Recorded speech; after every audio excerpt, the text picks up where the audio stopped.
Welcome and thank you for joining today's conference, Day Ahead Market Enhancements Draft Tariff Revisions. Before we get started, please just make sure you've opened your chat panel by clicking the chat bubble icon at the bottom right corner of your screen. If you require technical assistance throughout the presentation, you can send a chat message to the event producer. All audience lines are currently muted to reduce background noise, but when we get to the Q&A portion of the call, you can press the raise hand icon at the bottom of your screen to enter the question queue. With that, I'll go ahead and turn the call over to Keone Almeida, Stakeholder Affairs. Please go ahead. Good morning, everybody, and thanks for joining today's Draft Day Ahead Market Enhancements Tariff Revisions. I'm taking over for Isabella today, and with that, I'll get it started here. And I just want to thank all those who have submitted comments. I know it's a lot of work, and we really appreciate you doing so. There's been a lot of comments throughout the whole stakeholder process, and we appreciate you hanging in there all the way through the tariff language. So, as a reminder, this call is being recorded for informational and convenience purposes only, and related transcripts should not be reprinted without the ISO's permission. And also, if you need technical assistance during the meeting, please send a chat to the event producer. And a little reminder about instructions for raising your hands. If you're connected to audio through the computer, or you use the call me option, select the raise hand icon located on the bottom of your screen. Note that #2 only works if you're dialed into the meeting. So please remember to state your name and affiliation before making any comments. You may also send your questions via chat either to me or to the panelists. Here's the agenda for today. So we're just going over introductions right now. And I'm joined by David Zlotlow, and he could go into his introduction as well, and he'll be covering the draft tariff revisions and walking through that. And at the end of that, I'll be going over through the next steps. So here's where we are. The board recently approved the proposal at last month, I believe, and now we're just going over finalizing the tariff language. And we'll go over the schedule where we actually have another round of comments we'll be accepting. And with that, I'll turn it over to David. Okay, great. Hey, good morning. Let me pull the draft tariff document up and I will share it and we can work off of that. So bear with me here. Okay. Just could someone confirm that I am in fact sharing the draft tariff? Yes, I can see it, David. I can see it. Okay, perfect. Okay. Well, so we got comments from maybe, I don't know, 6, 7 entities.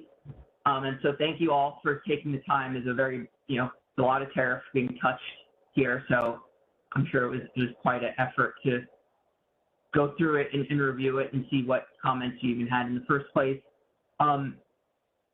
So, I'm just going to go starting from section 4 on down.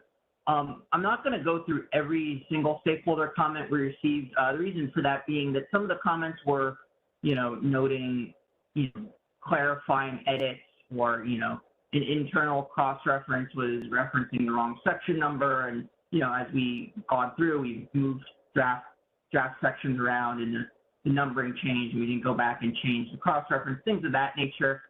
I'm not planning to go through those on this call. If you submitted a edit or comment that was, in that category of clarifying edit or correction, a pure correction type thing, if I do not mention it here, then you can assume that it was comment was well taken and it's been reflected on the most up-to-date draft, and that what you have here is the most up-to-date draft that I'm going to be projecting today. It's 99% the same as what you all saw and commented on, but it does reflect those incremental changes based on the comments we received, where it was the comment pointed out an obvious issue, and we just have corrected it now. And so, if you had an edit of that nature, if you don't hear it addressed today, just assume that it's reflected, and you should see it on the second posting that we'll be doing. I don't remember what the schedule was, but I don't know, it might be a week or two or whatever it was. You'll see that in the next posted draft that's coming shortly. Okay, so with that, amongst the comments that we thought were worth spending some time on this call, we will just get going, starting with the top on section 4, and we'll just work our way down, and hopefully, we'll make it through in the 3.5 hours. Hopefully less than that, but we'll see. Okay, so first comment, there were two sort of related comments from MRP, Middle River Power, in section 4.12.2 and 4.17.2. So I'll navigate to that, and then just if someone could confirm the sizing of the text, sometimes it doesn't translate to the WebEx. So if I tried to make it large so everyone can see, but I don't know if it's too big or what. So it looks good, David. Okay, it's readable. Great. All right, and as we go, I might need to shrink it a little bit if we have a longer section. But anyway, for now, I'll just scoot over there. Okay, section 4.12.2. Same comment in 4.17.4.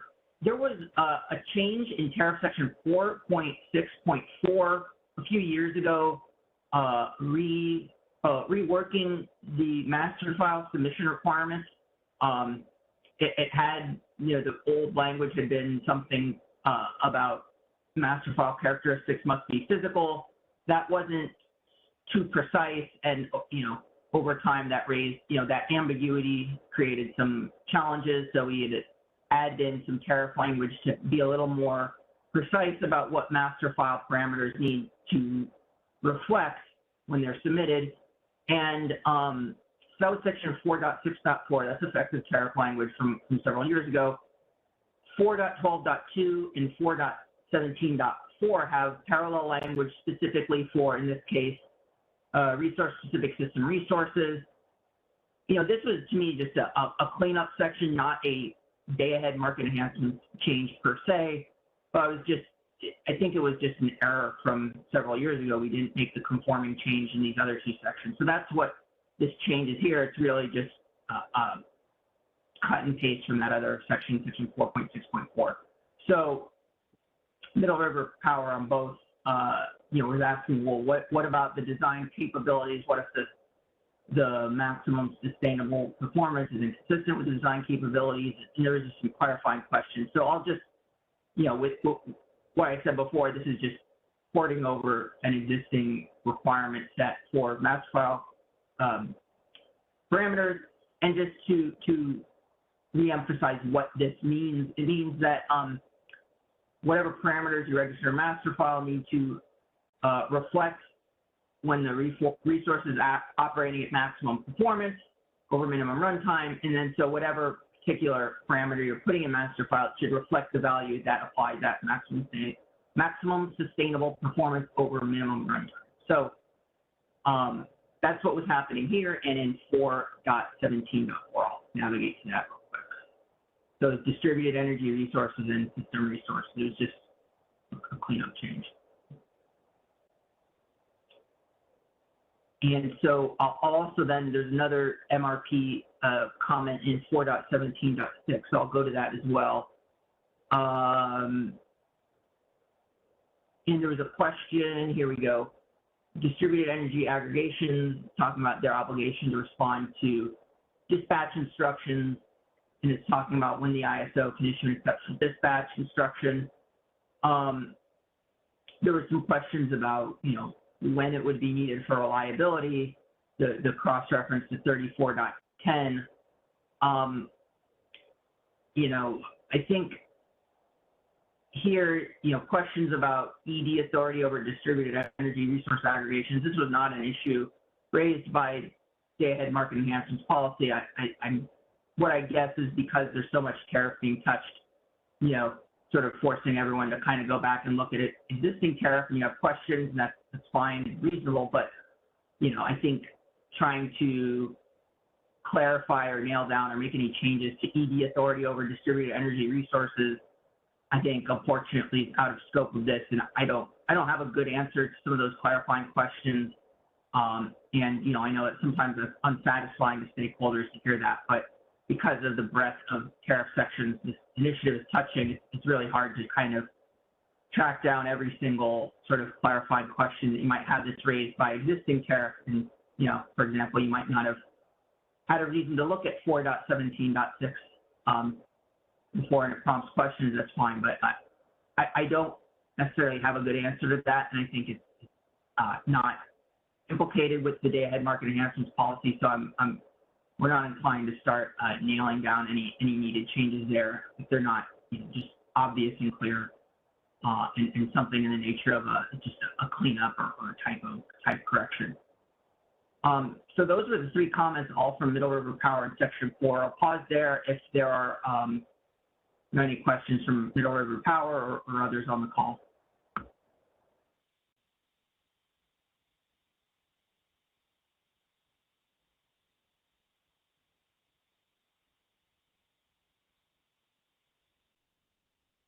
And if you have or a request.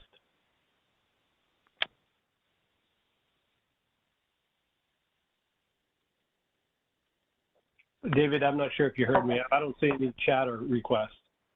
That's fine. That's fine. And for those, we'll be on the call for a little while today. So if something occurs to you later, we can go back to Section 4. But we're gonna move on for now, and then there'll be time to go back if you have questions that come up later. So the next comments I'm going to go to in Section 8.3.1. So bear with me, I'll go there.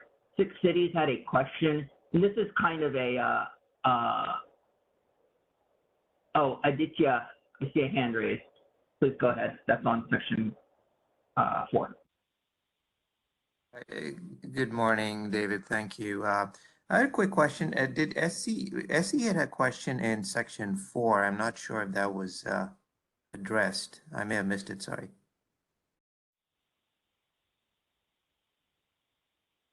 One moment. Probably, let's see here. SCE 1. I didn't have a question from SCE on Section 4. Let me see. No, I did not see a question from Section 4. I see comments from you in Section 11, 30, and 31, but, if you happen to remember it, go ahead. We'll see what we have.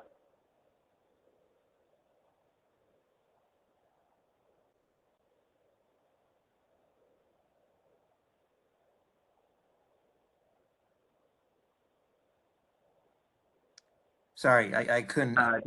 Thank you. It was in 4.9.10.3. It was at the top of our comments. Oh, yes. I'm sorry. I didn't. Yeah, you know what? I think that, right, I was going to address that later because I thought that you had maybe put in the wrong section number. Yeah, thanks for raising this. I was going to get to it later, but we'll do this now. I was maybe confused and thought you were meaning to reference to the draft tariff on the transitional measures, which had some informational reporting. Because I was not sure what the comment was here, because this is about MSS reporting, and I didn't know what I thought maybe you were citing the wrong tariff section. But yeah, please go ahead and what was how does this MSS reporting section relate to your concerns, I guess? Go ahead.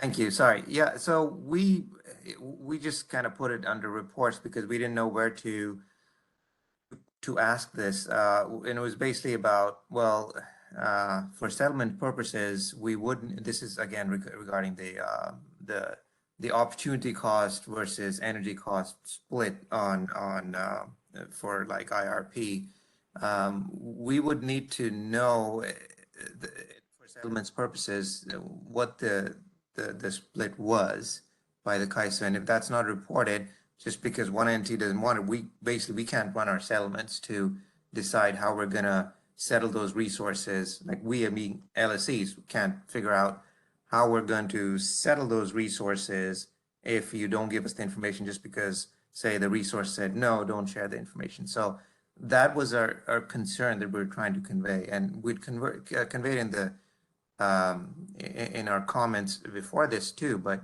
we just want to let you know that we cannot effectuate our settlements without that information. We weren't sure where to put that, so we put it under this. Okay, yeah. Wherever, Right. sorry, that's why real quick also we had also the comment before that on the no negative bidding for IRP or RCP. We didn't know where to put that either. So if you look at our comments, I they're see. right on top. Sorry. Yes. Yeah, I understand what you're saying. So yeah, I think so you were putting this under 4.9.10.3. Yeah, I think this is some specific thing about MSS, the metered subsystem reports, and I didn't think that was really applicable to what the concern was as described in writing, what you just said. Now, I thought it was related, and then from what you said, I thought it was related to the DAME transitional measures, where we're talking about for a 3-year period, having some split with the reliability capacity and imbalance reserve revenue between the LSE showing that unit for RA purposes and the scheduling coordinator for the unit. Just to confirm, that is what you were talking about, correct? Correct. Yeah, the two questions in our comment section in our comment, we just didn't know where to put it. So I apologize for putting it in place, but we just wherever the right place is, please. Yeah. Okay.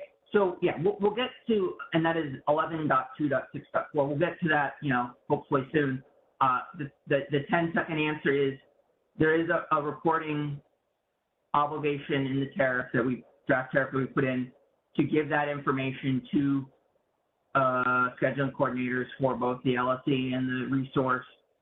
And the specific content of the report, I think we are going to need to defer to the BPM, but you'll see in 11.2.6.4 there's kind of some principles about what would be in them, and we'll get to that.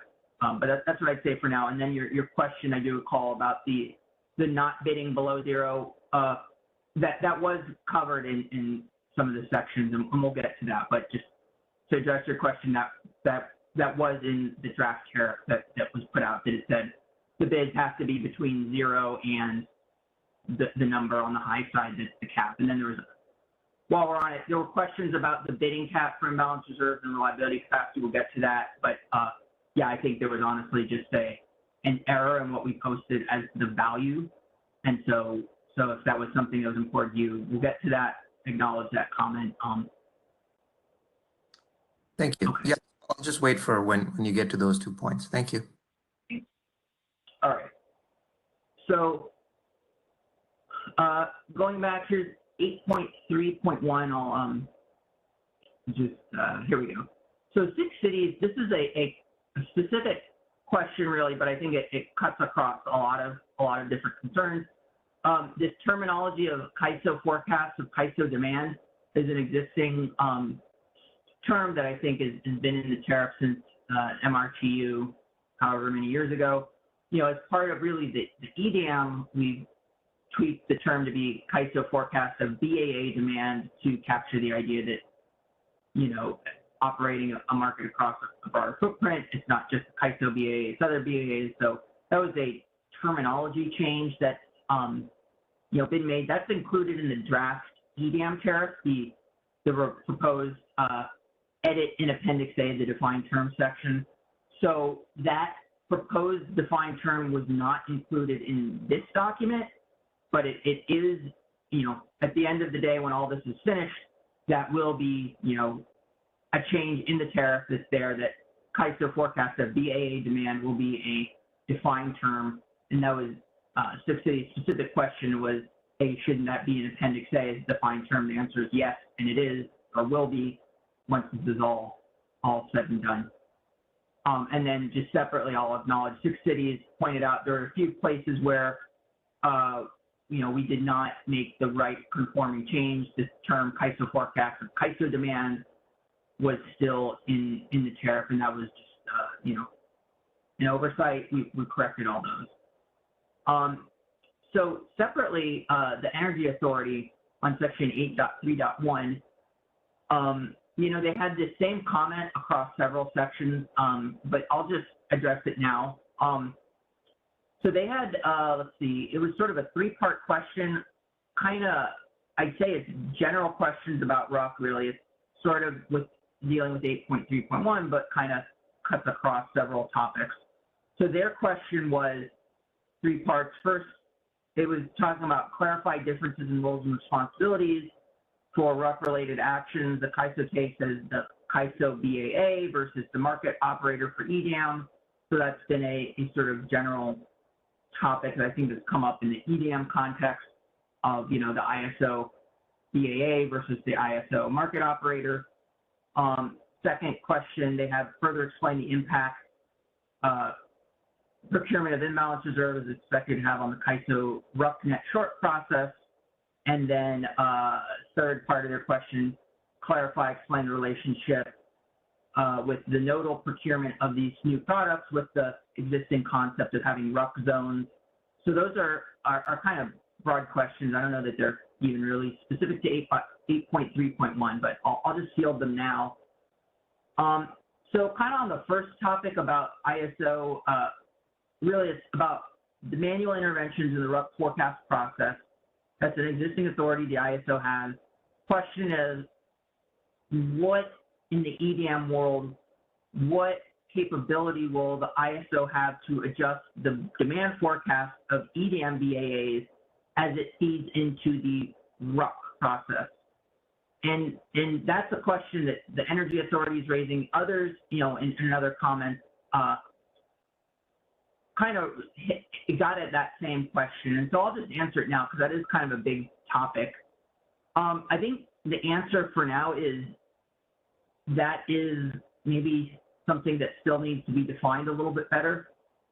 I would say that the draft tariff for EDAM and DAME as written at this moment right now, sort of would suggest that the ISO would, under the draft tariff, be able to do that in the same way it does for its own BAA.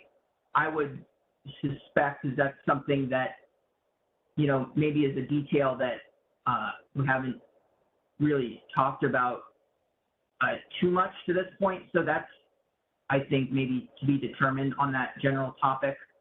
And so I don't think I can give a clear answer on that right now. I think maybe it's a detail that we sort of collectively hadn't focused on enough until now. So that's pretty much all I can say on that. And so for the Energy Authority and for several other entities that raised that topic, we'll have to just sort of put a pin in that and come back to it later. Second general topic, how will imbalance reserve affect the net short process? So even if it's just the CAISO BA that has it, how will it affect it? The whole purpose of the imbalance reserve product, or one of the main purposes, is to obviate the need for CAISO operators to take those manual interventions. We would certainly propose that at least for the CAISO BAA, that authority remains in place. But the whole point of the product, the imbalance reserve product, is to make it far less common and far less needed for those things to happen. And then the third question from the Energy Authority, explain the relationship between the nodal procurement and the RUC zones concept. The RUC zones concept similarly will stay in place. I think, ideally, the need to kind of define those sort of subzones for RUC procurement within the BAA, hopefully would be less necessary with a nodally procured imbalance reserve product, but it would stay in the tariff and it would be there to allow for the needed tweaks as we go along. So that's a couple big topics there. I'm addressing them now, and certainly if others have questions on those, even if you raise them in later tariff sections, if that's an important issue for you, please feel free to queue up now, and we'll take that now.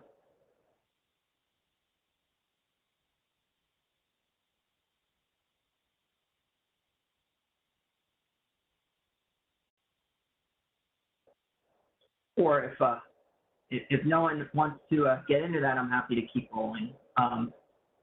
Give it one moment. Otherwise, I'll move on to section 11.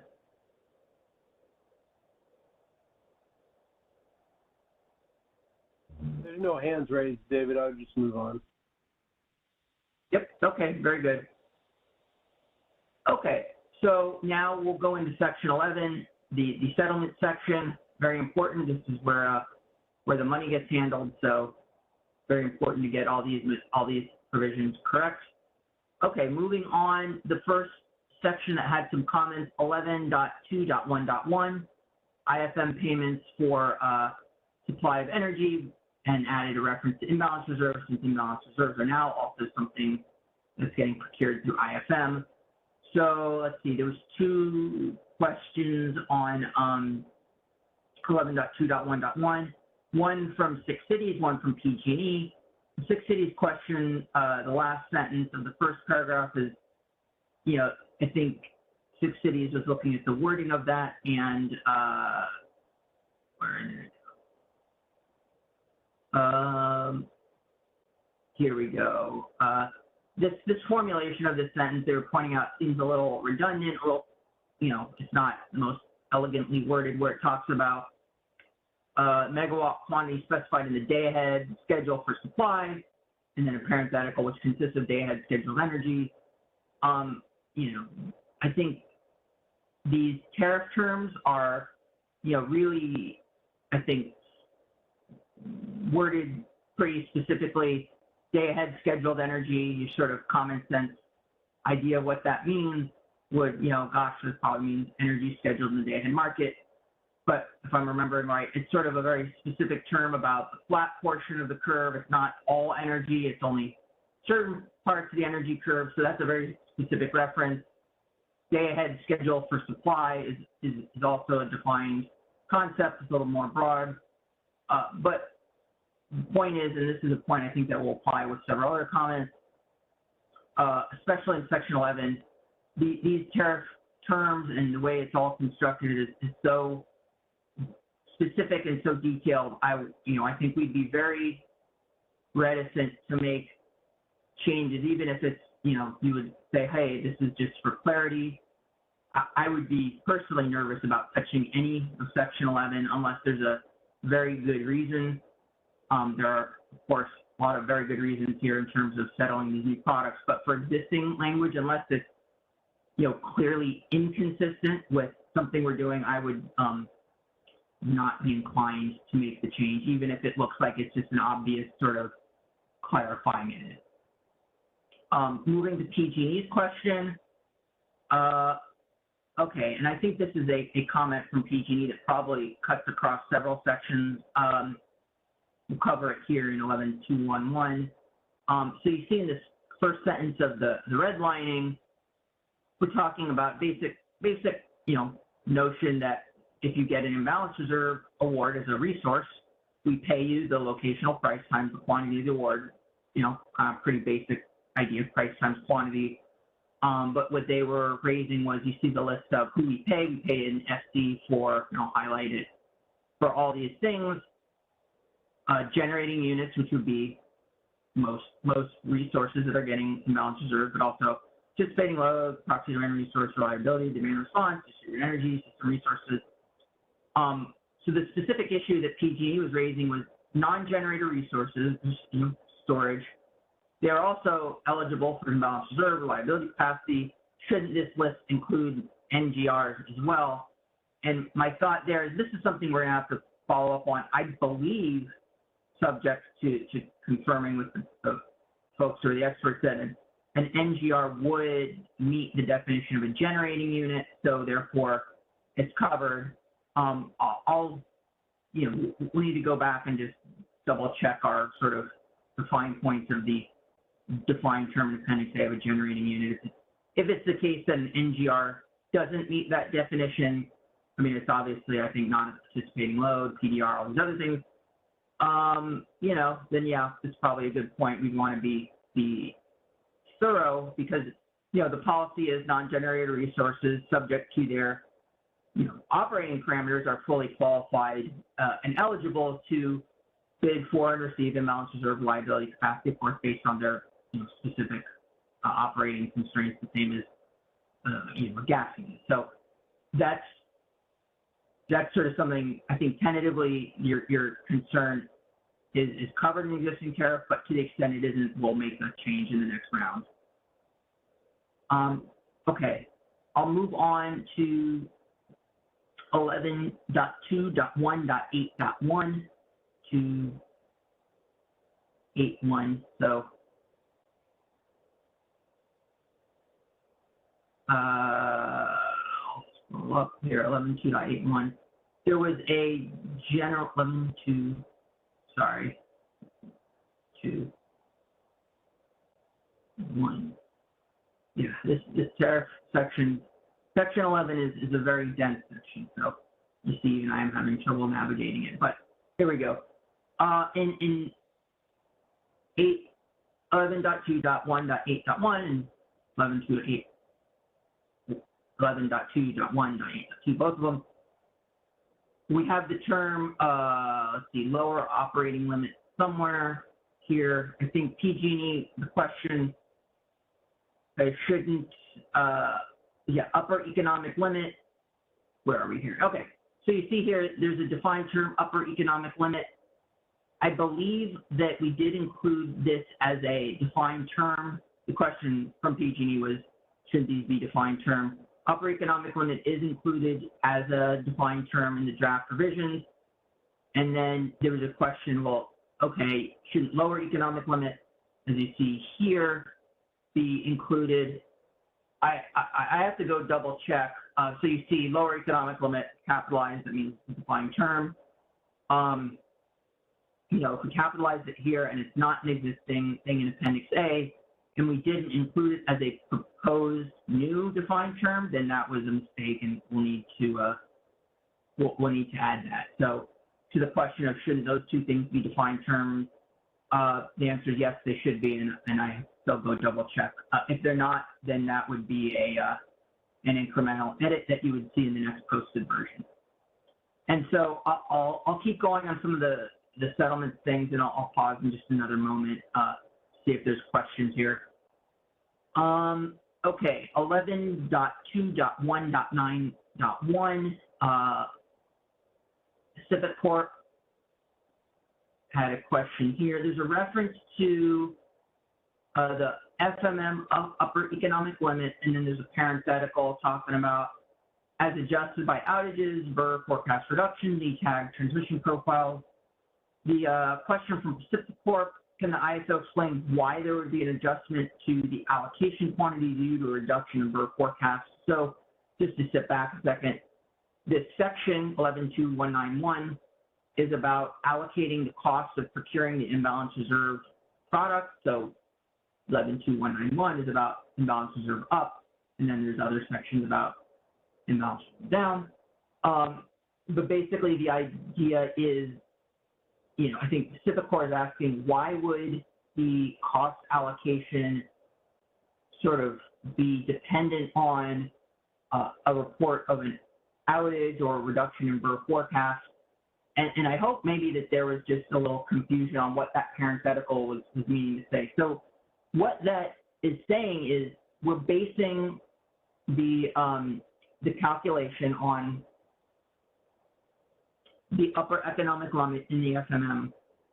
And so, but that value, we're saying the upper economic limit, which is the highest value included in the resources bid, so that's sort of the highest amount that the resource is saying it's offering up to the market, that megawatt value for purposes of this imbalance reserve cost allocation will be reduced if the unit is on outage, or if it's a VER and the VER forecast was lower than the highest point of the economic submission, or third thing, if it's a import and the E-tag transmission profile that the real-time market looks at is lower than the highest point in the economic bid. So it's the highest point in the economic bid, the highest point in the bid, but then if these other three things constrain the market to look at a lower point than was included in the bid,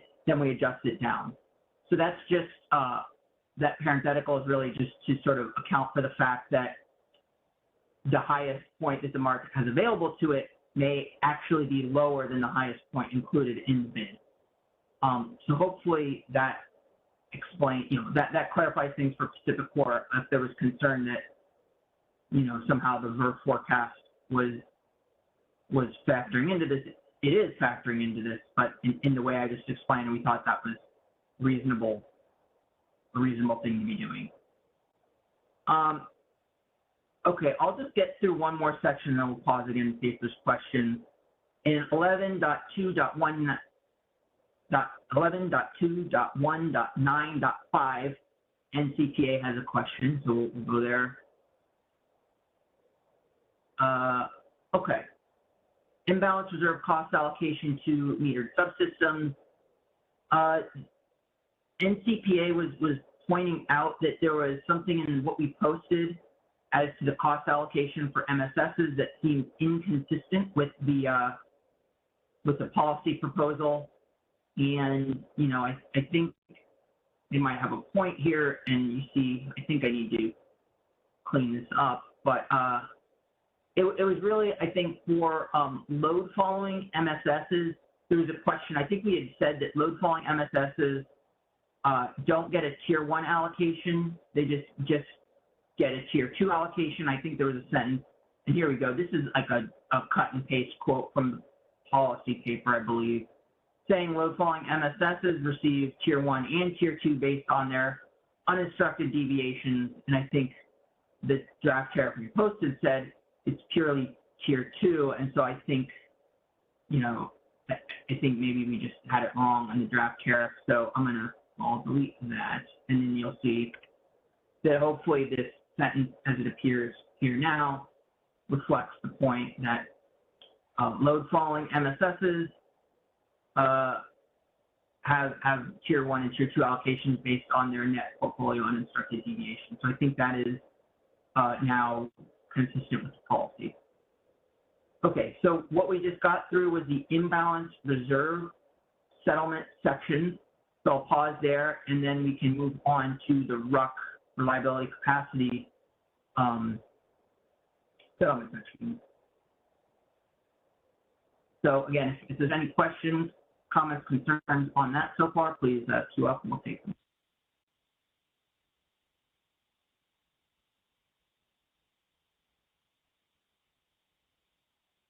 Is the hand raised by Adita, or is that from before?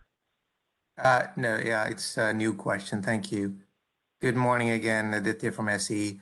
So David, on 11.2.1.9, we had struggled with the CAISO talking about direct costs of procurement. And we needed just basically to understand what the CAISO meant by direct costs.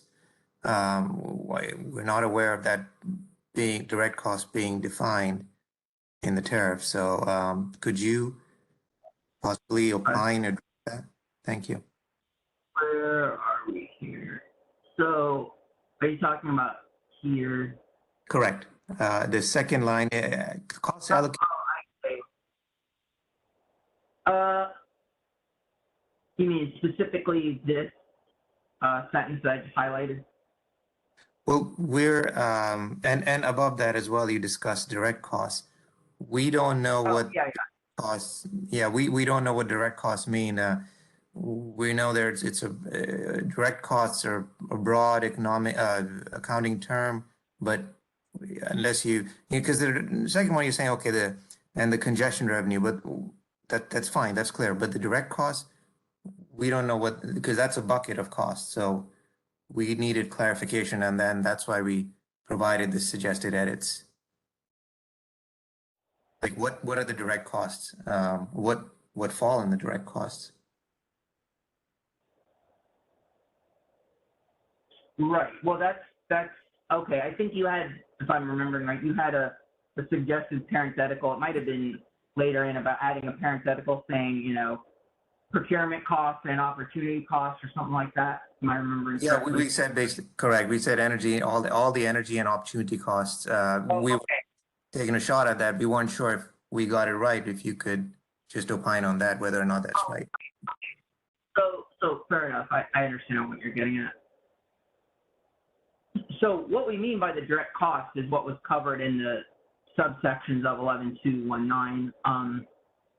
Basically, like I said, price times quantity. It's just, you know, the ISO is procuring a certain amount of imbalance reserve.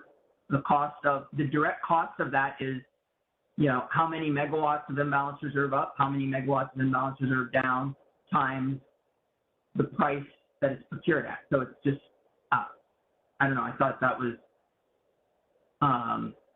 you know, it's just price times quantity is the direct cost. And then that congestion revenue, the displaced congestion revenue aspect of it, that's, you know, a whole other thing that is not a direct cost, but that's, you know, spelled out specifically. We have a reference to 31.3.1.4. Yeah, I mean, I thought we could Maybe put variable cost. I don't know. It's just because we didn't, you know, it was unclear to us. Or just cite to that section. We've never, or we haven't seen anywhere. Basically, thank you for clarifying now, but we didn't know the direct costs were from that tariff section, what we're saying. If you could just. I would just say, because it doesn't say so. I mean, reference to like,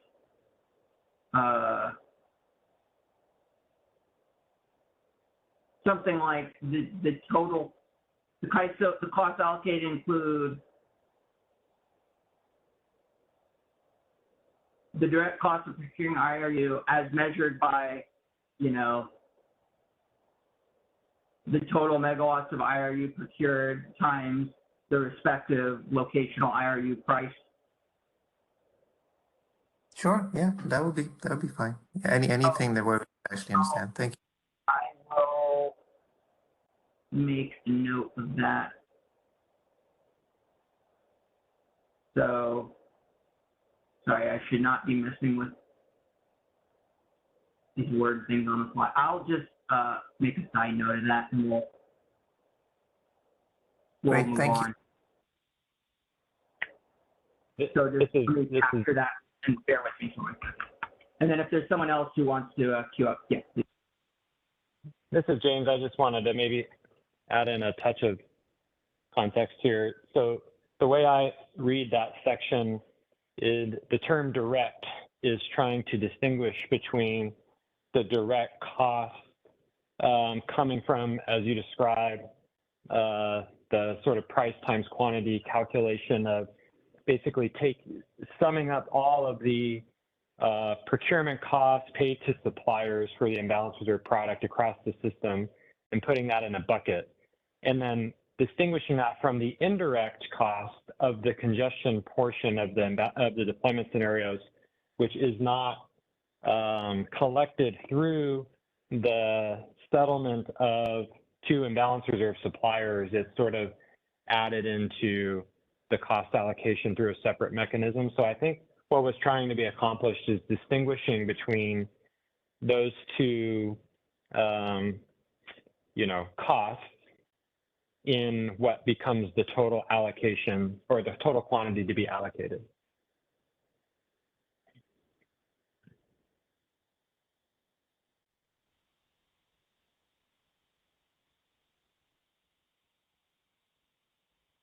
But I of course defer to you, David, on how to make that more clear in the Yeah, yeah. Like we said, I'd say like the direct cost, direct cost of procuring IRU, as measured by, you know, that thing I mentioned. We'll do that. You know, we're not going to do that all on the call right now. But yeah, I think I understand what the clarifying edit would be to help address that concern. So I think we're good there. And I think, yeah, like I said, I recognize you made a comment on that somewhere later on, and we'll skip it when we get to it now that we know it's covered.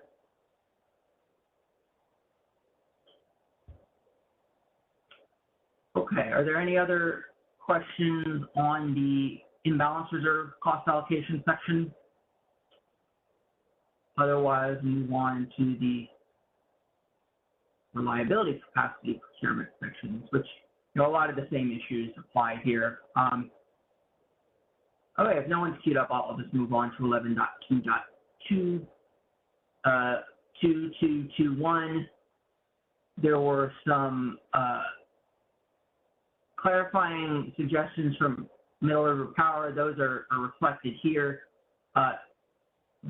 There was an edit they suggested about multi-stage generators. That was fine. I'll just note there was a suggestion to make upper operating limit a defined term in this section. I'm sorry, I'm in the wrong section. 2221. Here we go. The upper operating limit, I think that is not a term that gets used a lot in the tariff. We're not looking to make, you know, we have an explosion of defined terms in the tariff through EDAM, DAME, and just generally. And so I think don't want to create upper operating limit as a new defined term if it's not used a lot. Not, you know, opposed if it's needed. I didn't think it was needed. I'm talking about this thing I just highlighted here. We can consider that further, but, you know, in general, I'd like to not create more defined terms if we can avoid it, to speak to Middle River Power's comment. On 11.2.2.2, Six Cities has a comment, and I'll scroll down here. Where did it go? 2.2.2.2, and let me just turn off the comments here that's cluttering things. Okay, this is an important point Six Cities raised in several areas. I'll address it now. 11.2.2.2 covers undeliverable RUC capacity, and you'll see it's just struck out entirely. And then so there's other changes throughout here where we're deleting references to undeliverable RUC capacity. So Six Cities is basically asking, please explain what that's about. So part of the policy here is we have no pay for reliability capacity. And so that's really the sort of the performance consequence of reliability capacity. It's if you have the award and you didn't submit the required bids in the real-time market, that means you didn't perform the obligations as expected, and there's no pay to cover that. But, you know, that's the performance obligation. I think the existing RUC tariff is really getting to real-time operational performance, and it kind of gets to a slight change, or maybe it's not even slight, I shouldn't say that, a change in what it means to have a RUC award. You know, the performance obligation is changing from a performance obligation, bringing power to real time. It's now bringing offers to the real-time market that will be available for economic optimization. And so that change in the nature of what a RUC capacity award is kind of has some cascading impacts. And one of those cascading impacts is the existing way of how we measure whether, as a recipient of a RUC award, you performed to the expected obligations. And so the undeliverable RUC capacity provision as written now is really about how did you perform in real time, you know, your output and so on. And that's not really the relevant notion of what it means to perform to your RUC award. So that's why that term is being, you know, excised from the tariff, that whole concept. There's still an undeliverable ancillary service concept, I think, that's in the tariff elsewhere. That's staying. So the term undeliverable capacity, I believe, is used in reference to ancillary services today, as well as RUC.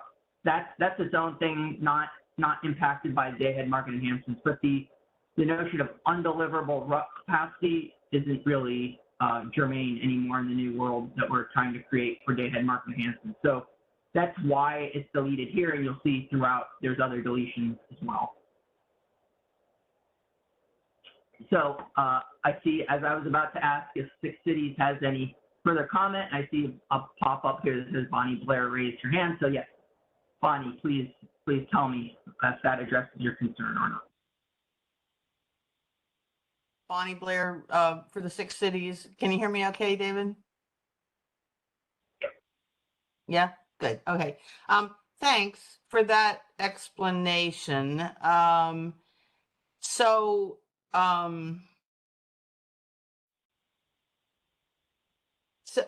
what I understand the explanation to be is that with the new formulation of RUC,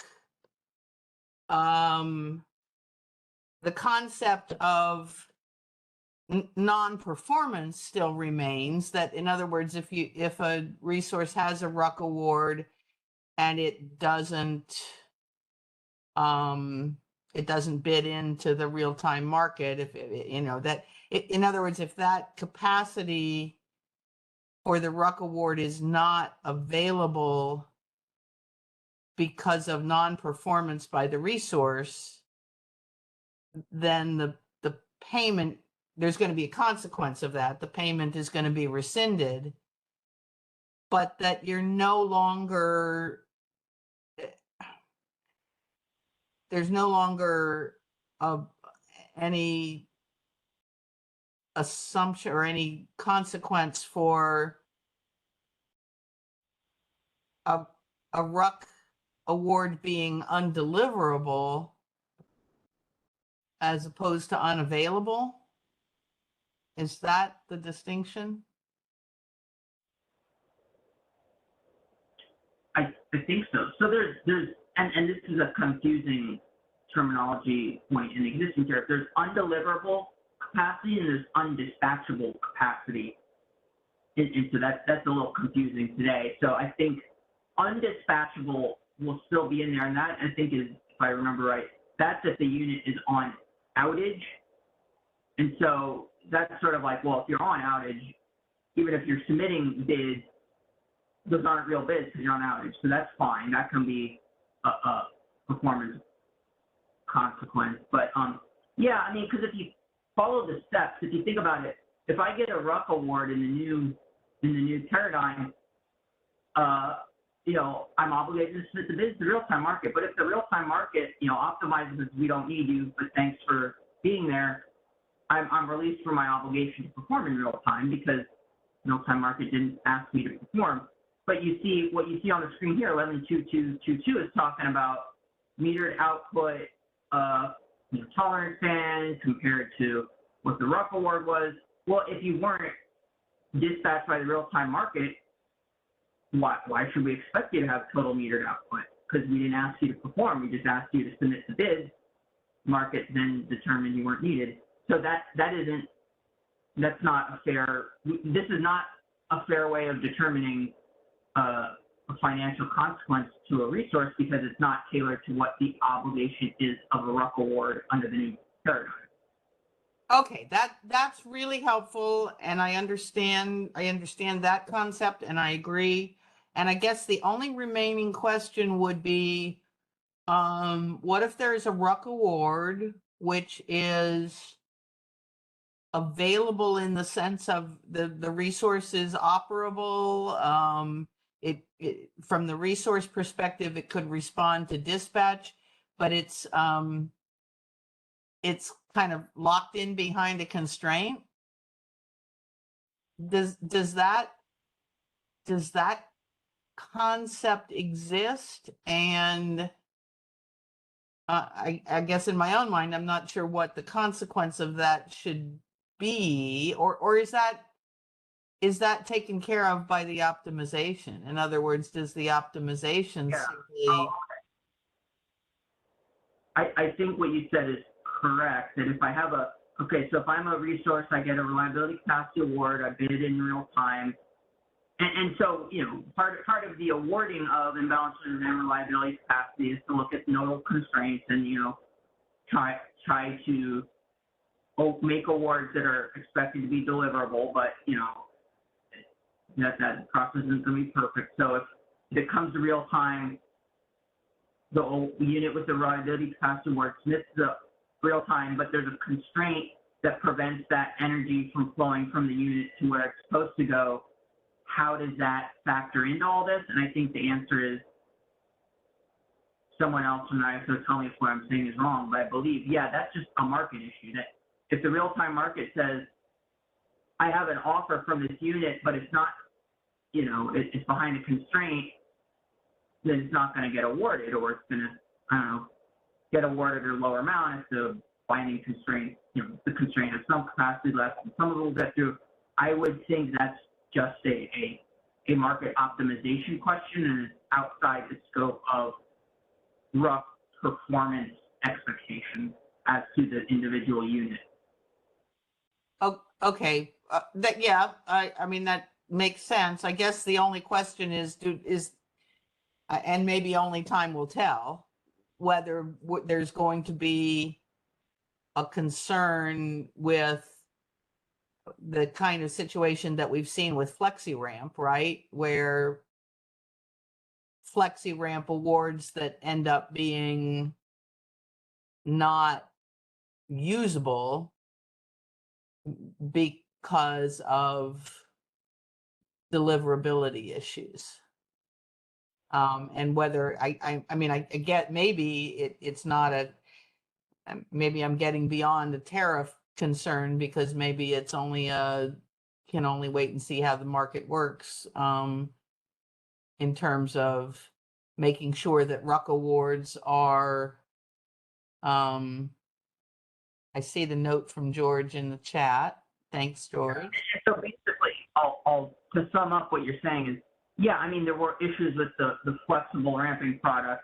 We moved to a nodally procured model of flexible ramping. I think that went into effect February 1 of this year, and that the whole nodal procurement concept for imbalance reserves and reliability capacity is modeled on that to, you know, try to avoid those issues. And so it's all, the design here is, if it's working right, is what you've described should not be an issue. And like you said, time will tell. I mean, if it works out the way it's designed, then we're fine. And if there are issues, then, you know, we'll have to deal with it. But that's separate from where we are right now in the tariff here, which is about settlements and no pay provisions, and all that is different from the no pay and settlement rescissions and so on, because this is about, does the resource do what they're obligated to do, and these things about you know, constraints and so on, that's kind of a optimization question, which, you know, hopefully there won't be an issue, but if it is, that's sort of above and beyond, you know, no pay and rescission and so on. Okay, that's very helpful, and thanks for kind of unpacking those concepts, and I understand. Okay, well, success. All right, I think we had some other hands pop up. I didn't actually track who it was, but I don't know, Keone, maybe you can help play traffic cop here and figure out who's next.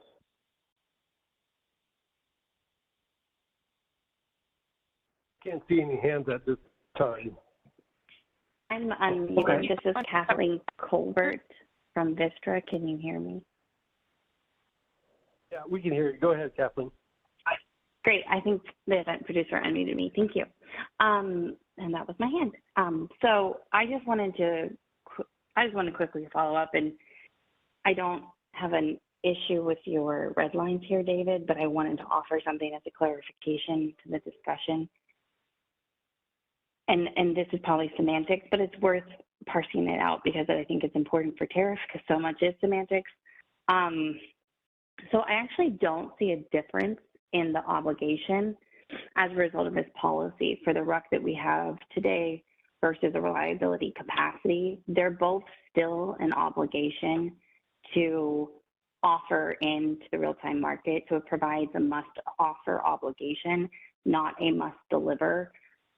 But I can point out the language here that I think is really important to this section that kind of clarifies that everything you're saying about you're held to what you're dispatched to, what the market actually awards you in real time, is included in this section to some extent. It's the fact that the total metered output is compared to the expected energy of the asset as well as the RUC schedule. So that's an important piece of this section, is it's total metered output less than real-time expected energy, which is the result of the real-time market solutions and results. So it's very consistent with the policy that you're saying we're moving to. I just wanted to highlight that I don't necessarily see it as a change. What I see the change as, the policy change, and I do want to get your reaction, but what I see this policy change as is that a RUC availability award that's issued to non-RA capacity today, the tariff was looking for a way to kind of approximate RAIM to some extent on those types of resources. So there is an element of this that I hear what you're saying is a little bit different than just a must offer. But what I see the change is not changing your must offer, but saying that we don't need to look at a way to kind of assess like a proxy for a penalty on that actually showing up to your expected energy. But I did want to note expected energy is an important part of this clause in my mind, and that the obligations are staying the same, but that's probably what you're trying to remove from the tariff. Yeah, I think it's a fair point. I think I might have explained that in too general. I mean, I guess you're right. Today, it's a must offer, and it's still going to be a must offer, in the new world. It's just, I think the nature of what's covered by the must offer is different, maybe, but I think I think I explained that a little wrong in saying that it's a must, it's like a must flow kind of thing. That's not what the RUC is today, I guess. I probably explained that a little bit off, but okay. I think we're on the same page. Yeah. I just wanted to clarify, make sure we're on the same page. Thanks, David. Really appreciate it. And I hope that's helpful for the group as well. It does I see what you're doing here, and it makes sense. Thanks. Okay, so if there's any other comments here, we'll take them now, because we're going to move on to another totally different topic that's probably going to have a good deal of discussion. So if there's any other comments on the sort of basic RUC, imbalance reserve, settlements, now would be a good time, because we're going to move on to the game transitional measures, which is really a completely separate topic. So if there aren't any other comments, that's fine. David, there's no other hand. Okay, very good. Okay, well, let me scroll down to 11.2.6.1 into 6. Here we go. Game transition period. So let me just give us a real brief recap of what this is for those who maybe weren't tuned in too well to this. So for HISO BAA resources, there was a concern, with our RA program, there was a concern amongst some entities that, as we create these new products, or at least in the RUC, reformulated products, there's new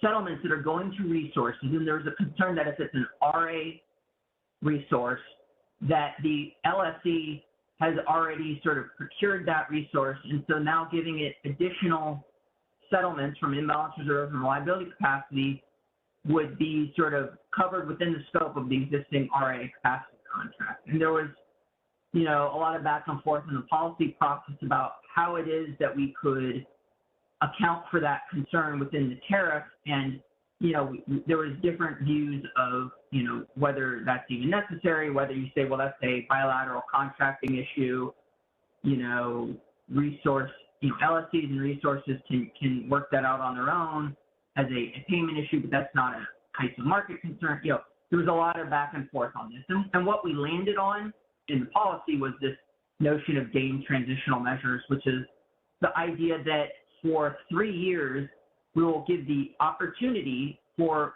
the LSCs and resources who are covered under the RA program, we will kind of reshuffle the market settlements for the reliability, capacity, and balance reserves to sort of parse it out. Some of it will go to the resource, some of it will go to the LSC, you know, and sort of try to decompose those payments and kind of redirect the flow of funds sort of in a proxy of how it should work based on the existing contracts. Now, I said proxy because we don't know each individual contract. We're not looking here to perfectly sort of mimic what the contracts would do because we don't know. Each contract could be its own thing. But that's what this DAME transitional measures is doing. Saying if you want to opt in, we as the ISO will settle those funds in a certain way.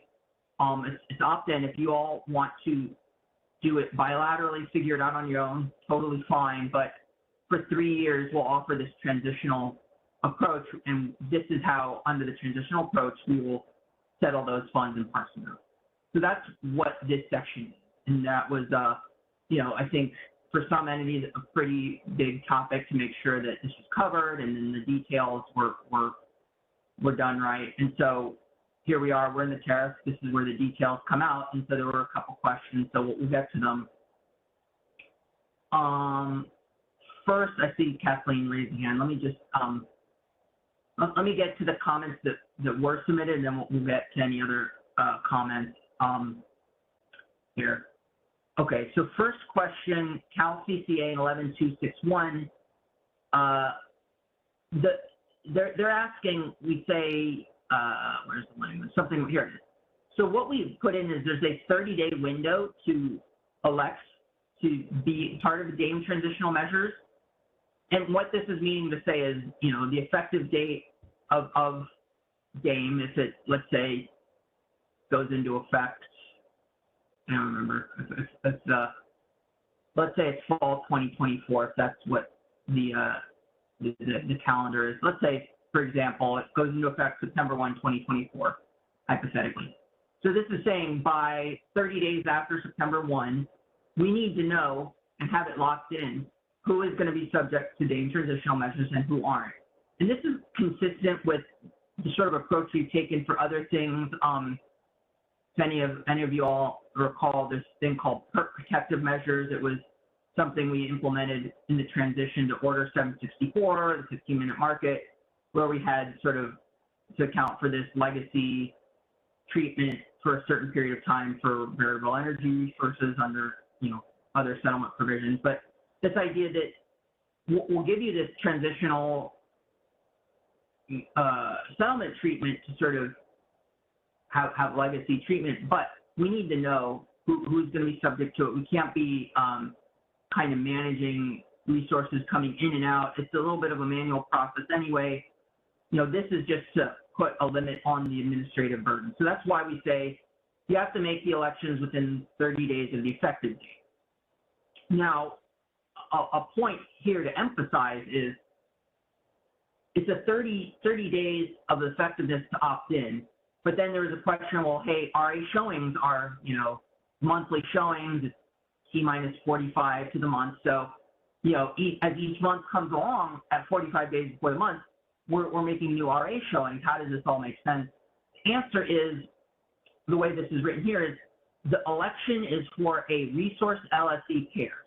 So it's basically, if you opt in, it's all capacity from a resource shown on behalf of a given LSE. And so that's what you're electing. And then so if resource A shows 50 megawatts to serve the needs of LSE A in January, you know, that's the megawatts that will get applied to get transitional measures applied to it. And then in February comes and it's 10 megawatts.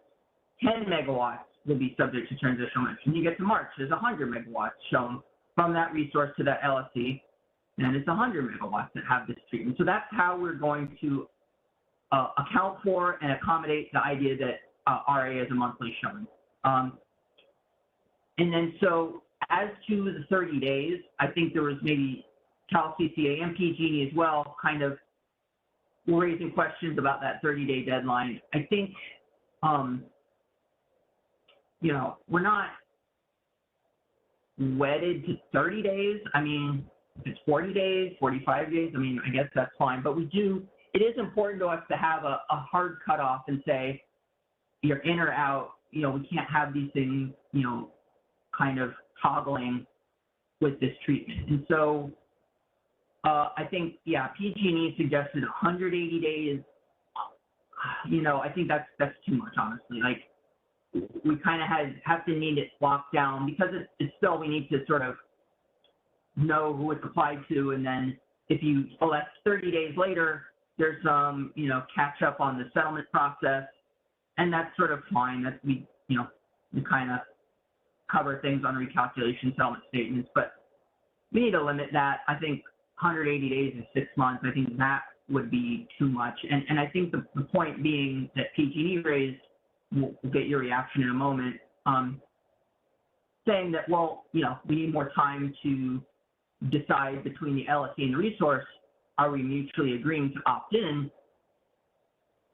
And that's the response there is, you know, the DAME effective date isn't going to sneak up on you. We're talking about this tariff now on, you know, June 2023, and we're going to be filing, I think, probably in August. So, and then we're going to ask for a FERC order by, you know, later in 2023. So there's going to be probably a year of hopefully, if we file approved and so on, I think there's going to be like a year period before it's effective. So you're going to see this coming. So I think it's not like this is just going to get sprung on you and you have 30 days to figure it out.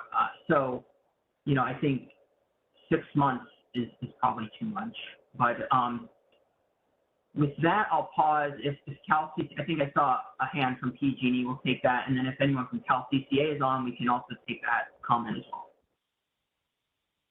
You have a few hands raised. I know. Let's go with Alan first.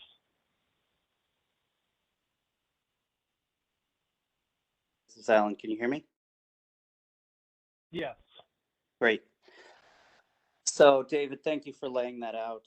I understand and agree that we do have some time, and also understand the desire to limit the amount of resettlement that's required.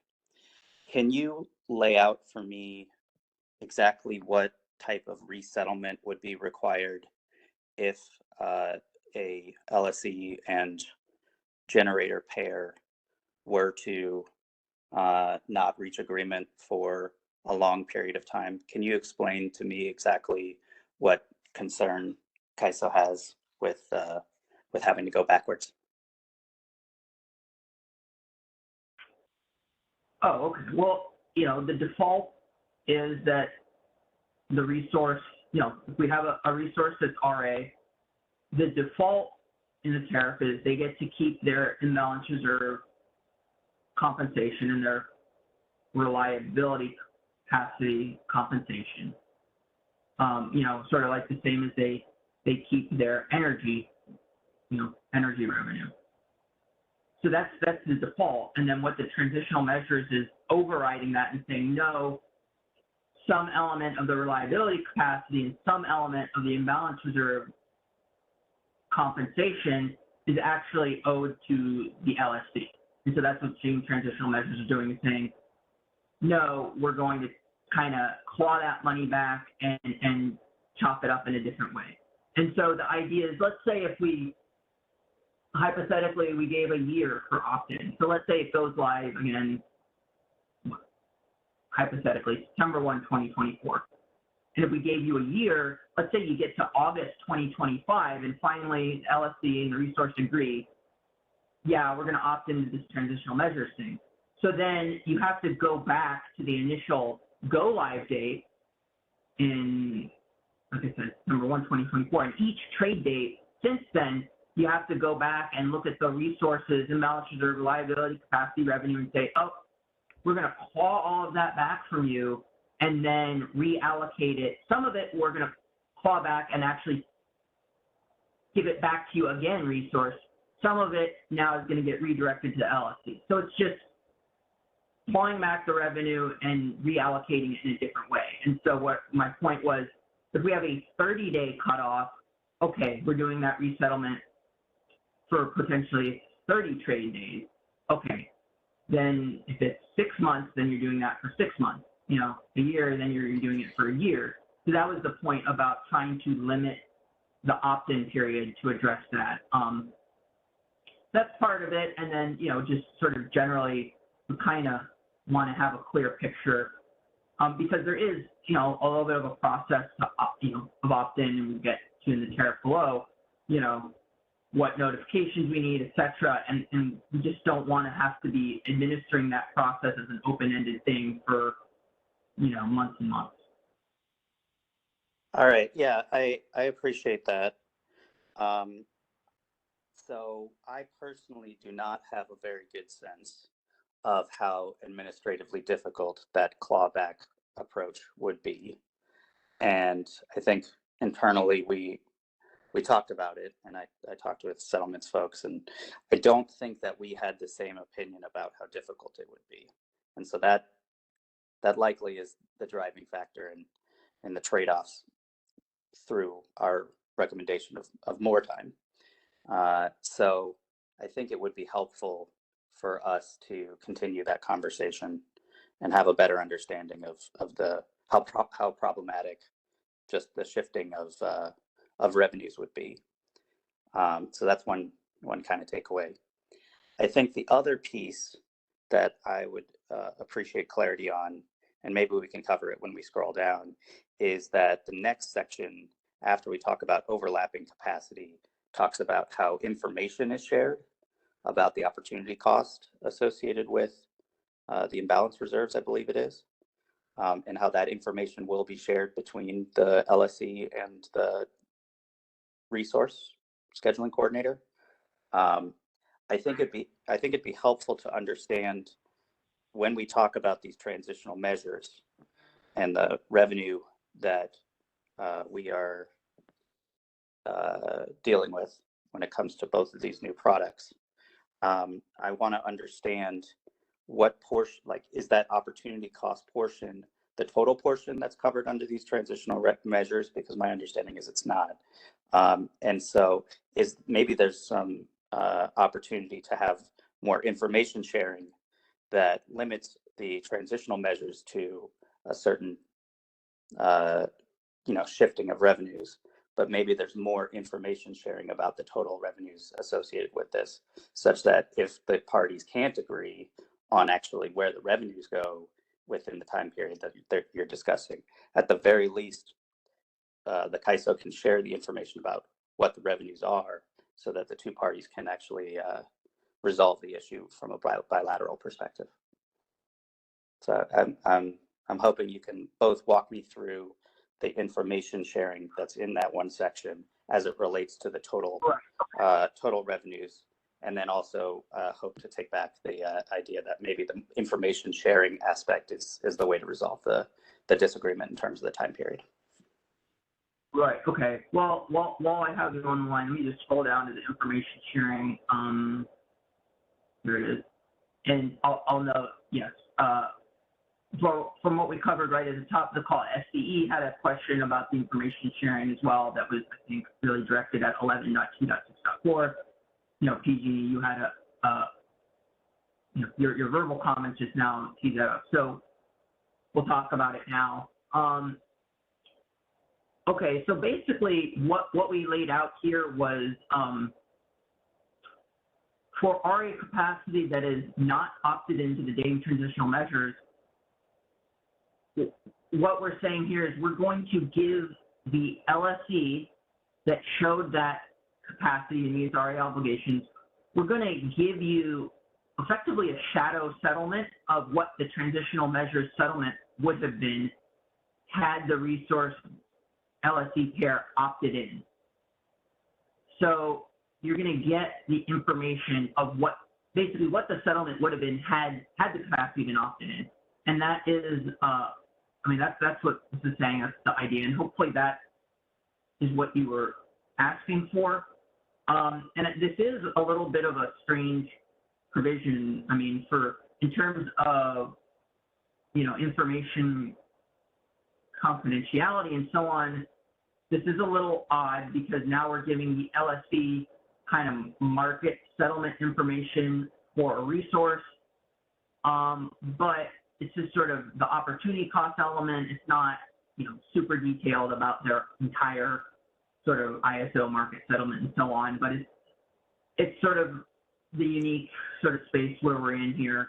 So you'll get basically, like I said, kind of like a shadow settlement of the transitional measures approach without the cost actually being set. But it's just, you'll see what it would be. That's Okay. the concept here in 11.6.4. Okay, that's helpful. And I think the part that I just got tripped up on is that it's using the term opportunity cost as opposed to actually referring to the revenues associated with the sections. Well, and so maybe the opportunity cost is described in section 11.261, 263. So I think that's clear. It's the cost is whatever's covered in those sections. That's the intent. We're not trying to create some like open-ended term that could be. Okay, and so based on your explanation, what I'm interpreting is that the overlapping or the revenues associated with the overlapping capacity, for both products, the revenues that would be transferred from the generating resource to the LSC would be the opportunity cost if the DAME measures are agreed to. Is that a correct statement? Mm-hmm. Yes. Okay. I have to go back and remind myself of what was said here, but that is the idea. Okay, overlapping. Yeah. This is James. Yeah, I think it's the other way around. It's the opportunity cost that the intention is that the resource keeps the opportunity cost portion of the imbalance of repayment because that's compensation for, opportunity cost of not providing other services. And it's the non-opportunity cost portion that's considered as being transferred back to the load serving entity. Thank you. That's correct. That's the idea, is that the compensation for being there and being ready to offer is sort of the capacity concept, and that's what would be, we're saying, okay, fine, if you want to opt in, that is a capacity obligation that arguably overlaps with the pre-existing RA capacity obligation, but the opportunity cost of being held out of the energy market to instead be imbalance reserve, that's a cost that is appropriately given to the resource regardless of the RA. I think, James, I said that right, correctly? Yeah, but I do want to highlight in PG&E's comments, there was a question about, should that be subject to interpretation between the parties to say, PG&E's comments say along the lines of, well, we should be the ones to decide, and it may not be the same for every resource depending on the contract, who's entitled to opportunity costs or not. And so, could we, in the transitional measures, allow for the ability to pick, if it's opportunity costs or if whether or not opportunity cost is included in the resettlement or not.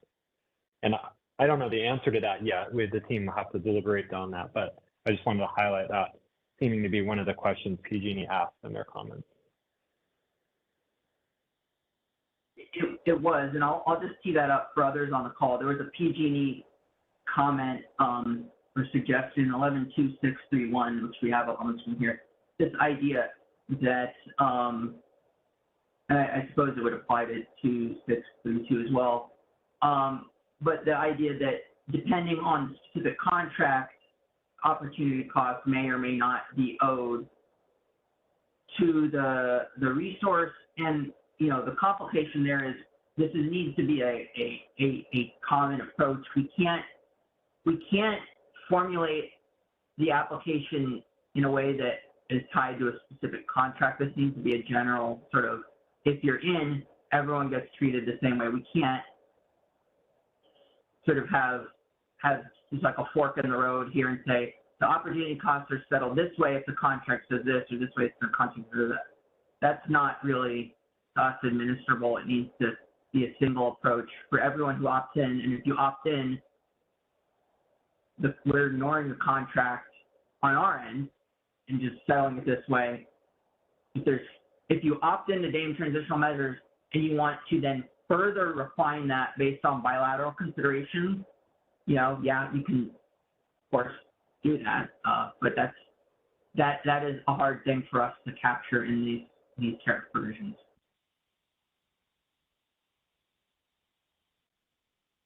Okay, let's go with Laura Hart. I'm sorry, go ahead, James. I just want to add one more piece of context on that line, which is that in some ways the opportunity cost parsing of the imbalance to payment is the value added service within the Dame transitional measures. So yeah, that's just something to think about when sort of deciding whether to opt in or opt out. Thanks, Kearney. All right, Laura.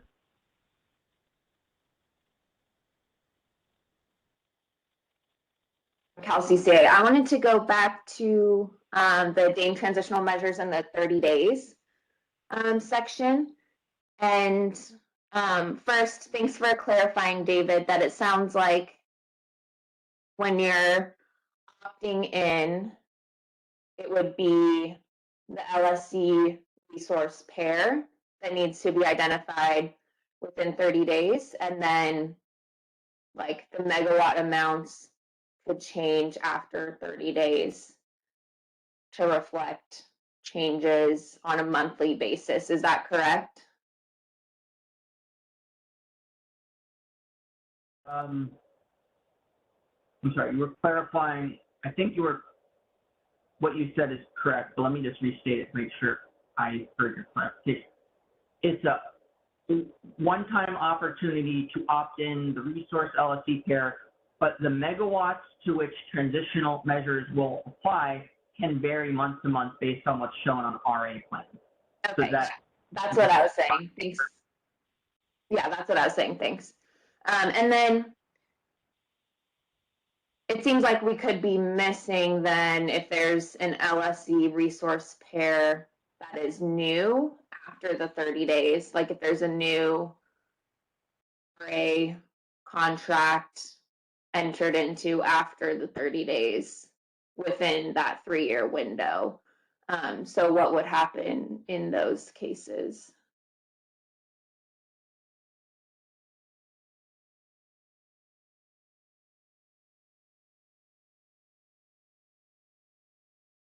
Sorry, can you just say that again?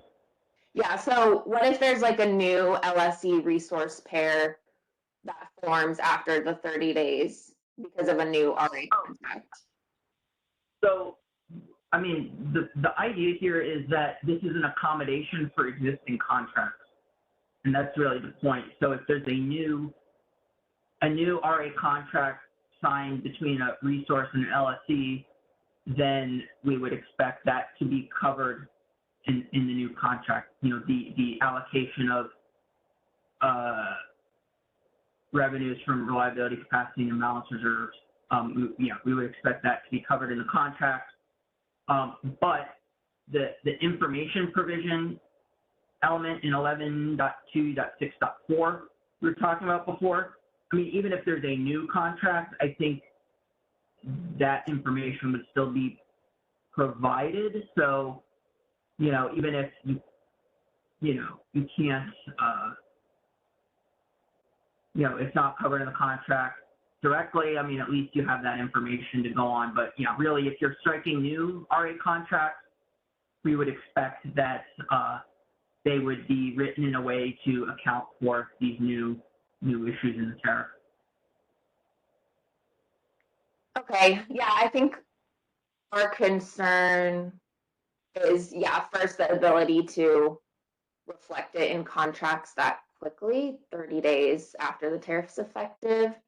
That seems difficult. And then, the information the CAISO is providing, I think it's like a shadow settlement of what it would have been if they opted in. That's helpful, but for smaller LSEs that don't have the settlement systems in place to do it themselves, not having the ability to opt in after 30 days for new contracts could prevent them from doing that settlement. So I think there are two concerns with not being able to reflect new RA contracts after 30 days.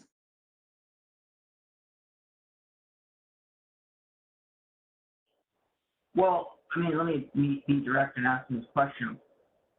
If you reach a new RA contract, why wouldn't you just put in the contract, as the LSE, all compensation that the resource gets for imbalance reserve other than the opportunity costs reflected in the report in ISO Tariff 11264 is, handed over to the LSE. I mean, why would that's the idea of what we would expect is, put it in the contract and be direct. Say, here's these new things. We agree between the LSE and the resource. The money goes to us, goes to you, whatever. But that's yeah, that can be in the contract, but the transitional measures that the CAISO has for the first 3 years is what will be like facilitating that flow of money. And not all LSEs have existing processes in place, settlement systems in place to do that transfer themselves. So that's why relying on the DAME transitional measures is necessary. Yeah. This is back to the question of,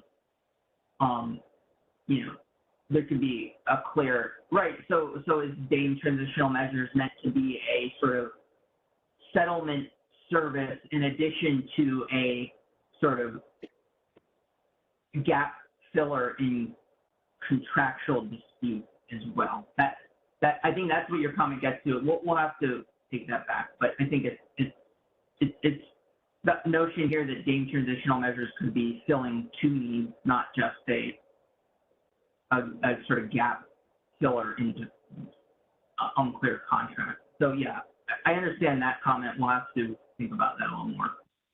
Okay, thank you.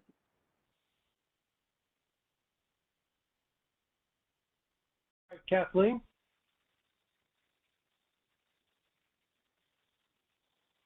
Thanks, Kathleen Colbert from Vistra. I'd like to make a suggestion, David, that for these sections where and it's multiple places, so I'll just reference to the first sentence, RA capacity and flexible RA capacity, that you consider the use of or, the inclusive or, which could be an and or use of the modifier.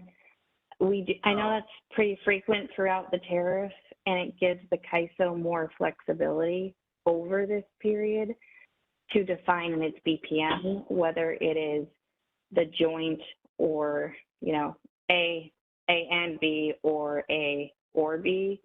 And I think that you would benefit from having more flexibility. So I'm not debating your choice in implementation. I am just suggesting that you consider or in the way that we use it frequently throughout the tariff so that the BPM can define how they want to set it up. That'll just give them more flexibility as they learn. Because what my fear is that you go through all this effort to set up something and nobody opts in because it's too restrictive. And so if that happens, the CAISO can learn from that experience, decide if you want to allow people to flag RA capacity or flex RA, define it in your BPM through a BPM change. It just seems more durable to me. Yeah, I understand what you're saying. So I guess in general, I get what you're saying. I think here in this context, so we apply the transitional measures to RA capacity and flex RA capacity. I think the idea though is we're not going to provide an opportunity for a resource LSE pair to say, apply transitional measures to my generic capacity, but don't apply it to my flex capacity. We did not contemplate. I understand. Yeah, and I understand that. That's why I'm suggesting the inclusive or, right? So or in the use of the legal or is inclusive to include the word and. So how you decide to implement it as you in the form and manner specified in your BPM, that is a BPM level detail, because legally, if you use or, you're saying the same thing, but it gives you flexibility to change your mind if you need to without changing the tariff, which is why I think it's more durable. But I don't think it changes what you're intending to do. Yeah, we have probably in section 1 of the tariff, we have default rules for interpretation. I don't remember what it says about the use of and, like what you were getting at. Sure. Yeah, I'm pretty sure we use or like this. I'll go look. Yeah, yes, that's my suggestion. Yeah, just take a look and see if it works. It gives you more flexibility, and I think the team would appreciate it over the time period. Appreciate you taking the note too. I know that was very in the weeds on grammar, but I appreciate it. My other comment I wanted to make is on the data provision, the information sharing for resources that do not opt in. You mentioned that this was weird, but more than weird, this seems outside the authority of the CAISO to provide confidential commercial information from one scheduling coordinator to another. I'm not exactly sure the right ask. The ask is obviously to remove it because it's outside the scope of the policy and it's outside the scope of your authority. But if you're not going to remove that section, can you please explain what legal authority you think the CAISO has to provide commercial results from an entity that does not opt in to another scheduling coordinator that is a competitor?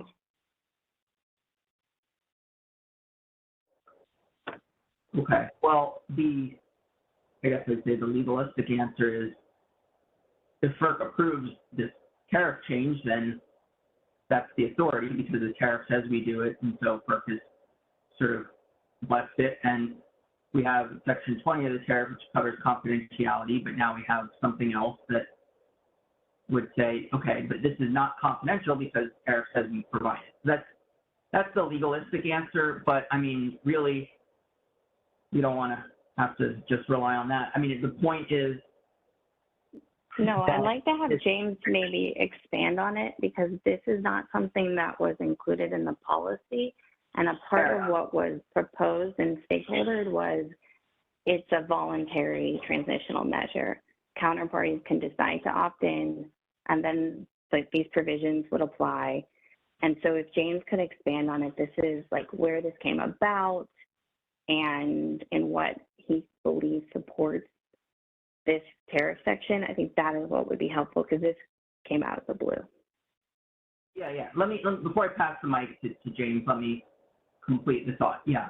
I mean, what I said was the legalistic sort of answer, but yeah, I think more generally, this is sort of something that we thought was needed to kind of make this transitional measures approach work that, I do think we said something about providing, information for those not opting in. James, if you can maybe address that. But yeah, I think this was just, the idea was kind of to make this overall thing work. We felt we needed to add that additional information, but, James, if you recall specifically what we said in the policy, maybe you can help address this. So the section 4.1 of the revised final proposal describes actually two mechanisms that were discussed in the stakeholder process, and we'll try to keep them separate here. One is the information sharing that David discussed, which is with PG&E. That's sort of the We will provide information about, opportunity costs, et cetera, to, both counterparties of an RA contract to facilitate settlement of the new market product. And then there's a second component of this opt-in transitional measure related to the ISO settling, for parties that want the ISO to settle, given the way that is described in the tariff here, capacity that overlaps with RA obligations that receives imbalance reserve or reliability capacity awards, we'll do that in sort of a limited time frame. But the information sharing component of it was part of the policy process, and it was intended to be sort of in perpetuity, that we would continue to do that until there was an obvious no longer need for it. So James, I'm looking at that section. So let's parse out the words in this exact paragraph, if that's all right. So the first sentence, you say you'll work with parties to identify, understand, and provide to the greatest extent possible the information. Understand. So first question would be, this isn't working with parties to understand this, right? This is providing draft tariff language that contemplates you've already worked with the parties, including the suppliers, to figure out what this means. I may have missed that workshop, but if I would suggest we do it again if there's already been one, so that we can in fact work together to identify this information to help you with that policy. But the second thing that is really important is that your policy statement here says that in particular, the CAISO will provide a breakdown of the imbalance reserve marginal price by capacity versus opportunity cost, which several stakeholders have indicated is important. I don't have a problem with aggregate level information being provided. What this appears to read as, and what I believe was described, is a resource level data sharing provision. So your policy you proposed was providing price formation level information, price, LNP, zonal aggregate. So I'd encourage you to take a look again at your policy paper and then do some tweaks to this section to conform it to what was proposed. Thank you.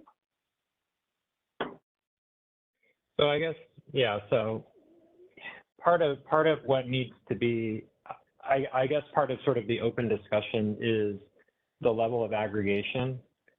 I mean, the policy contemplates sharing of a breakdown of the imbalance reserve marginal price into two separate components, which parties have said may or may not be relevant in breaking down exactly how these would be bilaterally settled. So we say, okay, well, we'll provide them to you, and whatever you decide is relevant to your contract, you decide. But there are some questions here in terms of process that are still not fully baked in, which I think is what was intended to be referred to as working with relevant parties to understand the information, which is, one, how often these settlement reports need to happen to be helpful. I don't know the answer to that yet. Two, what level of aggregation, as you point out, is necessary, where obviously the preference would be the highest amount of aggregation, to still be helpful in facilitating this process is better, in the sense of the trade-off between, providing information that may be sensitive with information that's not helpful in, facilitating these types of settlements. So in my mind, those are the two questions that I'm not sure the process, this part of the BPM process that'll need to be worked out during the implementation working groups, exactly the answer to those questions. I don't know if that's helpful, if there's reaction to that.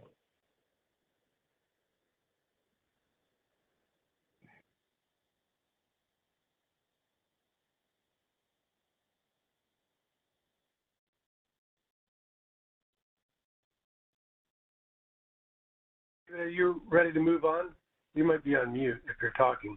I was on mute, but I was listening to all of that. So, I mean, I think outside of the tariff, maybe there's more discussions to be had on transitional measures, which I think is fine. But were there any, before we move on from transitional measures, are there any other outstanding questions to address on this tariff section?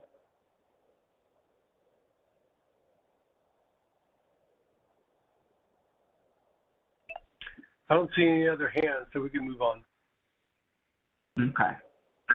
So I realize now I have to double back in a moment to the bid cost recovery sections because I skipped that, but I'll first move on to 11.25.2.1.1. There's a PG&E question over there. This is about the deviation settlement. Real quick here. In 11.25.2.1.1, PG&E was asking, or pointing out, it looked like the tariff language was not a complete adoption of the policy as to the deviation settlement. They were pointing out policy said it was supposed to apply to forecasted movement and uncertainty awards. I was just going to point out it does. The 11.25.2 section is dealing with the uncertainty awards. 11.25.1 has revisions to cover deviation settlement as to forecasted movement. So it's uncertainty award in 11.25.2 and its subsections forecasted movement is 11.25.1, but both of them have edits to account for and implement the new deviation settlement. So hopefully that was just something that you all kind of missed as we went along. Okay, and then with that, I will then double back to bid cost recovery, which is 11.8. And before I do that, I'll say, if PG&E, if that wasn't what you were meaning to get at in your comment, let me know. Give any PG&E folks a chance to queue up if that did not address the concern.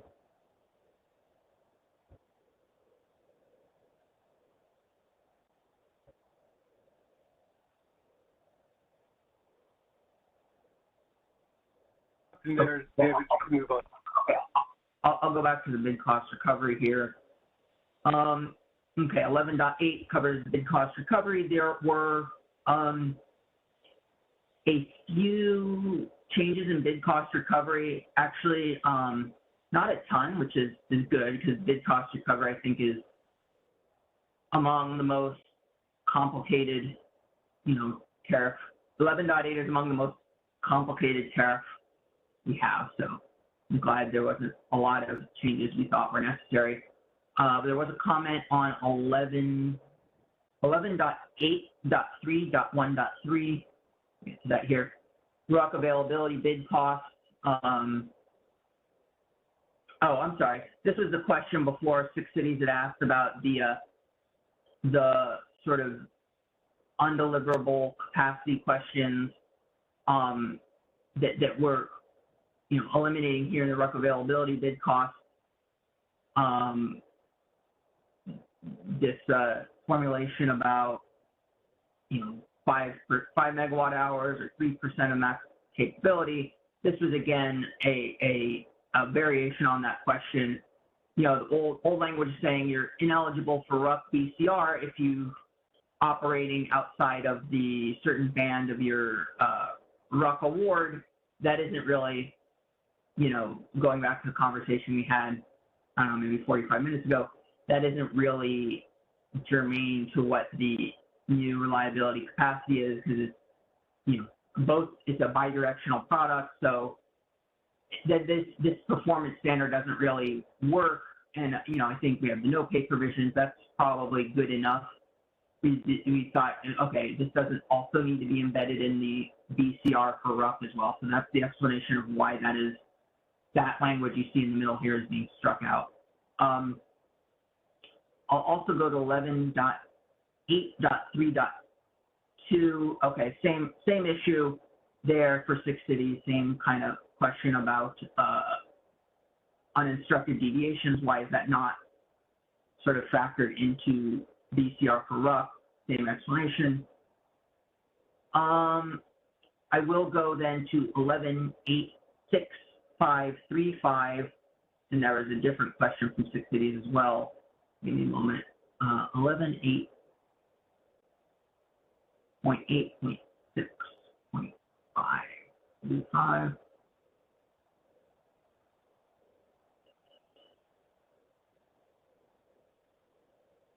Here we go.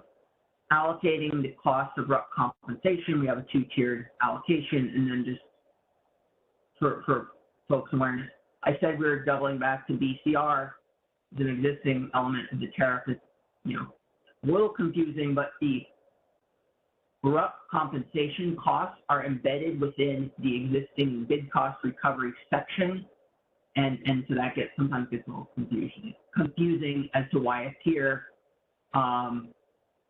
But anyway, that's a side comment. But then there's a question here, 11.86535. The question: why is a load following MSS exempt from reliability capacity costs as opposed to imbalance reserve costs? And that gets, I think, into my understanding would be we added that rule because it deals with how the load following deviation penalties function, that, you know, then the mechanics of that I get turned around a little bit on, a lot of it, that the deviation penalties somehow account for the reliability capacity issues, but not imbalance reserves. I can't see if James Lynn is on the call. He might be able to add some more flavor to that, or if others, maybe from the ISO settlement, can sort of explain that better than I just did. If not, maybe we can sort of follow up separately to explain that a little bit better.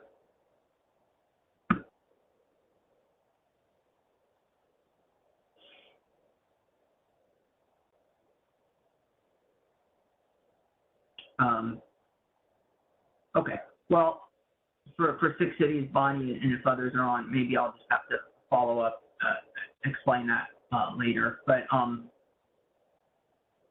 okay, with that covers the comments on section 11, which is settlements, which then we can move on to sort of the market topic. So final call, if you have any outstanding questions on settlements. I see Mike Whitney from NCPA just raised his hand, so please go ahead.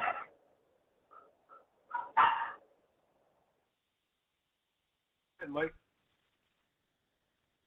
You hear me okay? Yeah, we can hear you now. Okay, great. So we submitted some red lines without a whole lot of context for 11.8.6.3.2. Mike, I'm sorry to interrupt. Can you introduce who you're with? Thanks. Oh, I'm sorry. This is Mike Whitney with NCPA. And yeah, we submitted some red lines for 11.8.6.5.3.2 and 1 for the tier 1 cost allocation quantity. So for better or worse, the policy was adjusted for MSS selections of whether to opt in or out its load for RUC. And so that election was struck. So and in this section here, it references metered subsystems that have elected not to participate in reliability capacity. So our understanding was that that's not an option anymore. So we just changed that. Mike, to make... let me just say, yeah, that was covered in the comment I made right at the beginning. There were some sort of cleanup, just clear errors that we just made, and I wasn't planning to address on the call, but yeah, I think you see here highlighted is the current status of 11.86531. You made that comment there, and in 11.86532. Yeah, that was honestly just a mistake. Okay. It was something, but yeah, that's fine. All right, That's sorry I perfect. missed that. Thank you so much. Bye.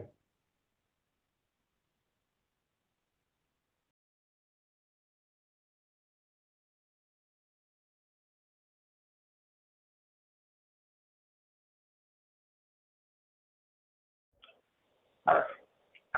So last call for settlements questions. Otherwise, I'm going to move on to the market issues, which, you know, like I said, settlement's important. That's where the money gets handled. So good, we spent a good amount of time on that, and hopefully now we can move on to some of the market issues, and maybe those are hopefully more straightforward, but we'll see. All right. Well, with There's that, nothing you did. Continue on. okay, very good. Okay, I'll move briefly. There was a comment from PG on section 27.4.3.5, and this is, I'll just say this relates to the shift factor threshold, and just for folks who are not familiar with, gosh, where did it go? We have, there we go. So there's pending tariff revisions at FERC right now. We have an open proceeding to amend the shift factor threshold to make it 0.2% for the locations mentioned here: trading hubs, default laps, large enterprise. So that's, you know, pending with FERC, but we would hope and expect that that amendment would be approved soon. And certainly this is what this section would look like by the time we file the Dane tariff language with FERC in, you know, like I said before, August sometime. So assuming that this language is approved by then this would be the correct base to use. So we made the shift factor threshold 0.2% for a few locations. Otherwise, it remains at 2% for all other nodes. And so the question was, I think from PG&E, basically explain why you were dividing the threshold by the deployment factor. Okay, so the reason for that, and excuse me, we'll get to in the market section below, this concept of deployment factor, defined term. This is to provide an ability to adjust in the deployment scenarios for imbalanced reserves, you know, what percentage of awards would be have to be deliverable in optimizing for the deployment scenario. So this was something that, you know, kind of fit in with the ongoing discussion and debate over, you know, call it at high level, nodal versus zonal procurement. Don't want to rehash all that, but there was ongoing discussion about, you know, sort of the formulation of the deliverability of the imbalanced reserve products, and this new defined term deployment factor is sort of a configurable parameter to sort of dial up and down certain elements of the deliverability embedded in the optimization. So that's what that is. So why do we take 0.2% or 2% divided by the deployment factor? That is to account for the fact that we have to adjust the shift factor threshold in a deployment scenario to account for the deployment factor. Basically, the deployment factor is saying we're kind of not going to consider a certain percentage of the you know, reserves being deliverable. So then that kind of impacts the shift factors on the various transmission constraints and so on. So it's just kind of a technicality to account for this new thing called the deployment factor. That's hopefully a good enough explanation. Basically, we're correcting for the impact of this new deployment factor on the shift factor threshold. If you need more explanation, I will have to pass the mic over to George Angelides, who is hopefully still on. He can sort of answer it in more detail, but that's the high level.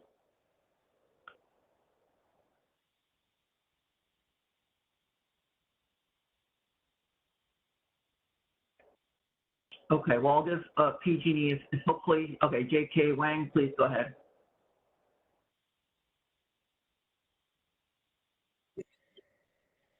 Can you hear me now? Can you hear me?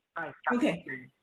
Okay, yeah, I just want to clarify that since our understanding of a deployment factor is also a number that's less than 1. So let's say if you have a deployment factor at a node of 0.1, by dividing it, it will increase the effectiveness threshold to 20%. Is that understanding correct?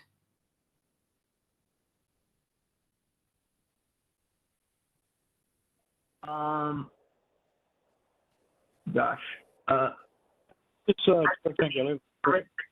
Yeah, George, maybe it was the 1 minus deployment factor. Maybe that was the right thing to say, but George, you tell me. Yeah, no. The deployment factor is really a percentage that says how much of the award is deployed for the purposes of calculating and formulating the transmission constraints. So the shift factor represents the effectiveness of a specific award to a specific constraint.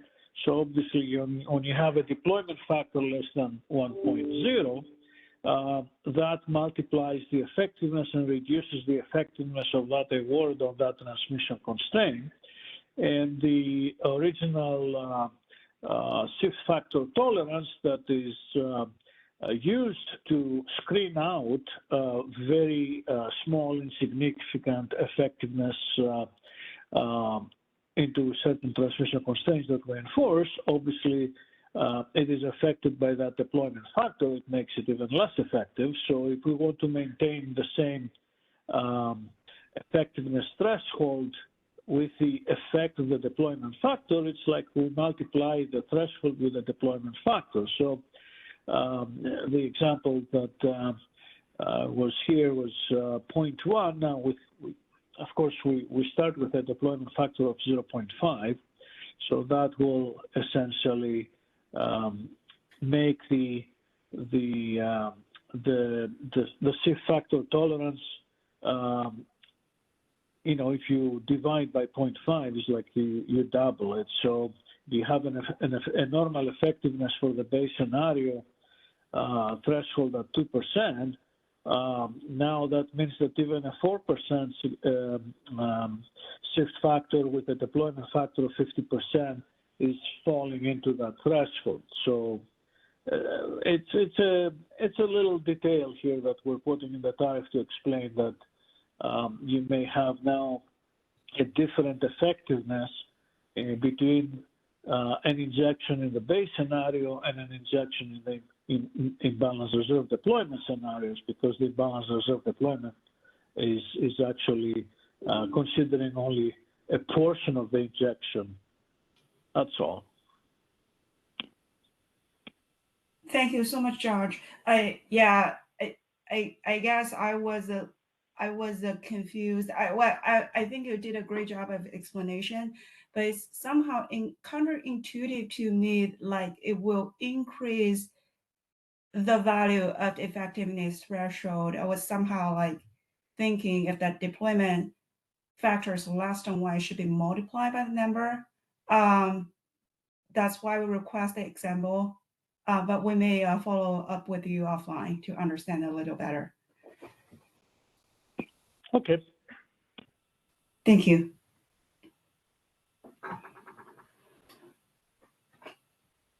I thought I saw Alva pop up there as well from PG&E. I don't know if you had remaining questions on this shift factor threshold topic. Am I unmuted? Yeah. Great. I don't think it's actually, I mean, I think this is something where we need to have a little bit more of a discussion with George. It's not really, we understand now, I think, why it's being done the way it is being done. And it makes sense within what you've said. I really question whether this is going to lead to redispatches of in the deployment scenarios that have unforeseen consequences. in terms of how different resources are valued in the deployment scenarios. So I'd just like to bookmark that and perhaps have a discussion at a later point. I don't think it's too material because there's a lot you could do with these factors, basically just parameters, to make them work in ways that don't cause bad things to happen. We were more concerned with just in concept what these meant, but I could certainly see what the kind of thing that JK was talking about, essentially eliminating all but a few resources from being effective, and then leading to unforeseen results in those deployment scenarios. So thank you.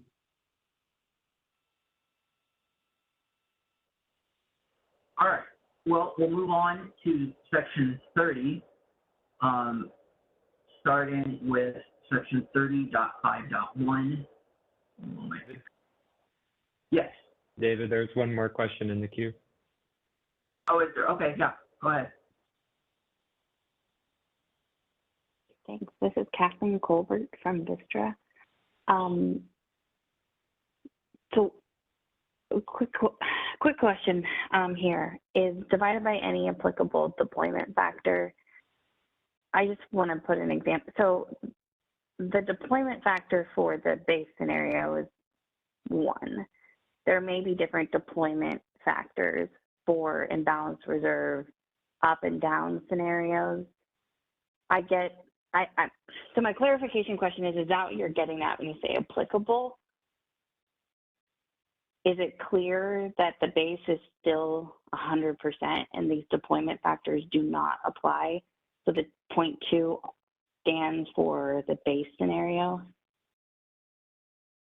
Yeah, I think what you said, I don't think deployment factor is even an applicable concept for the base scenario, but if it were, then I guess, yeah, the deployment factor would always be 1 for the base scenario. But I think the way it was defined wouldn't even be a concept for the base scenario. I feel like it would be clear to me that the deployment factor of 50% is not being applied to the base. If there was some other modifier in here, and I defer to your judgment on what that is, but perhaps something along the lines of a separate sentence of when a deployment factor is in effect that this modification occurs. You've embedded it in the same sentence that applies to the base, and that is causing me some confusion. So I just wanted to share that and see if you could consider some tightening up of just to make sure that it's separate from the basis status quo. This is only applying in the other deployment, new deployment scenarios.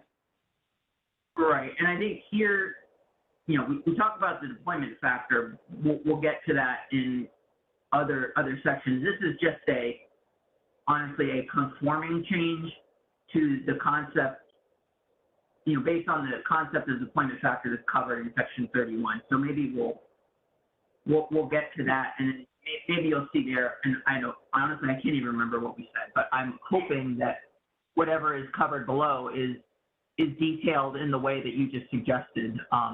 Okay. I would hope we did, but I don't remember. Okay. We'll get to that. Yeah, I just want to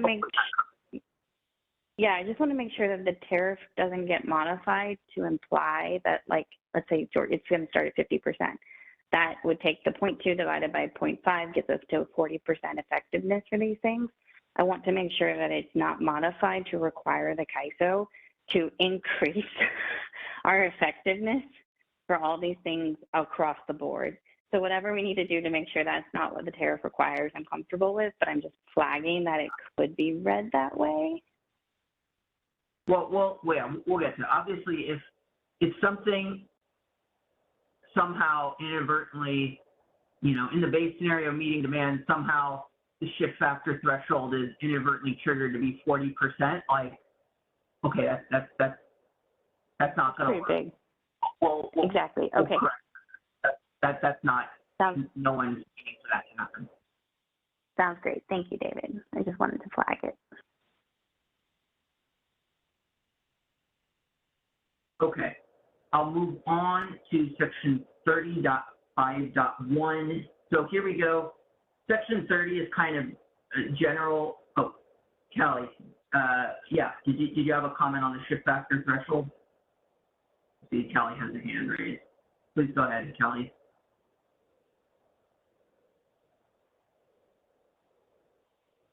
Kelly, you might be on mute. No, sorry, this is Kelly with WPTF. No, sorry, I thought you said section 35, and I had a question on section 31, so I will wait. Okay, yeah, no, I was saying 30.5, not 35. No, Yeah, I see it now. Sorry, I didn't see the screen till just now, so I will wait. Thank you. All right. Well, section 30.5.1, section 30 is about bidding and self-schedule submissions. So section 30 here is as relevant to day-ahead market enhancements. We have to add new rules kind of talking about how you submit bids for reliability, capacity, and balance reserves. And, you know, there's a lot of rules in the policy about, you know, who's eligible to submit bids, et cetera, et cetera. So that's what section 30 is about. Real quickly, in 30.5.1.a, there was an edit PG&E had a question about, not really related to that. This was just kind of a cleanup edit we added where the existing says we post at 1 p.m. the results of the day-ahead market, because it's saying real-time bidding opens at 1 p.m. That 1 p.m. is to reference when day-ahead market results are posted, but I think the other provision that talks about day-ahead market results say it's at approximately 1 p.m. because we're not tied to doing it exactly at 1 p.m. on the dot. It's, you know, it's I believe it says approximately to allow for a little bit of variation. And so here, the reference here to saying it happens exactly at 1 p.m. is just not accurate. And so that's why it was struck. So PG&E was asking, does that mean that, you know, you're meaning to change when day-ahead market results are posted? No, it was just that this was kind of a reference back to an existing thing that was not, honestly, it was just not correct as written today. And I'll take a couple of the comments in section 30 and then we'll open it up for questions. They're looking at 30.5.1 subsection BB, and so here, just to orient you, section 30.5.1, it says general bidding rules. The way it's formulated now, we have a very long bullet-pointed list of all these various bidding rules, so I'll just scroll down quickly so you get a feel in case you hadn't looked at it. There's a lot of just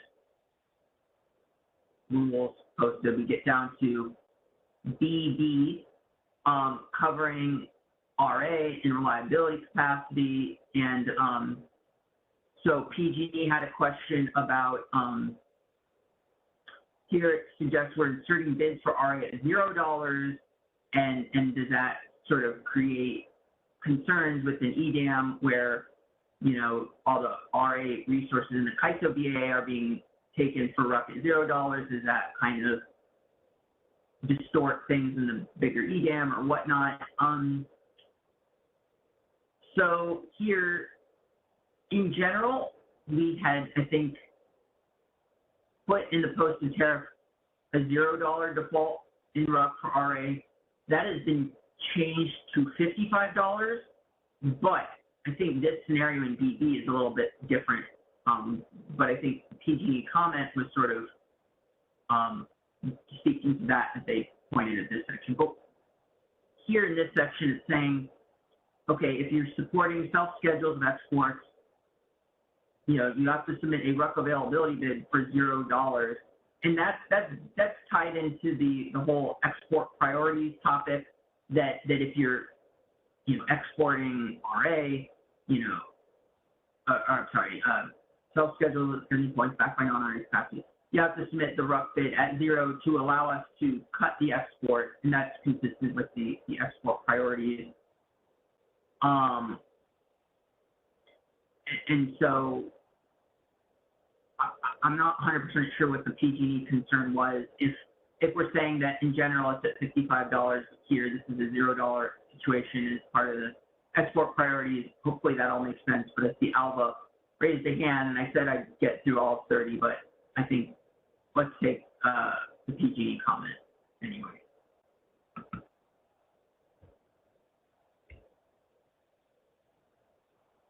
Hi, good morning again, David, Aditya from SE. So I was just wondering about if the no negative bids would be addressed somewhere in here, the comment we had earlier. Oh, yeah, sorry, yes. Yes, I was going to get to that in a moment. But yes, it is covered in section 30, and I'll point that out when we get to it. Okay, thank you. Yes.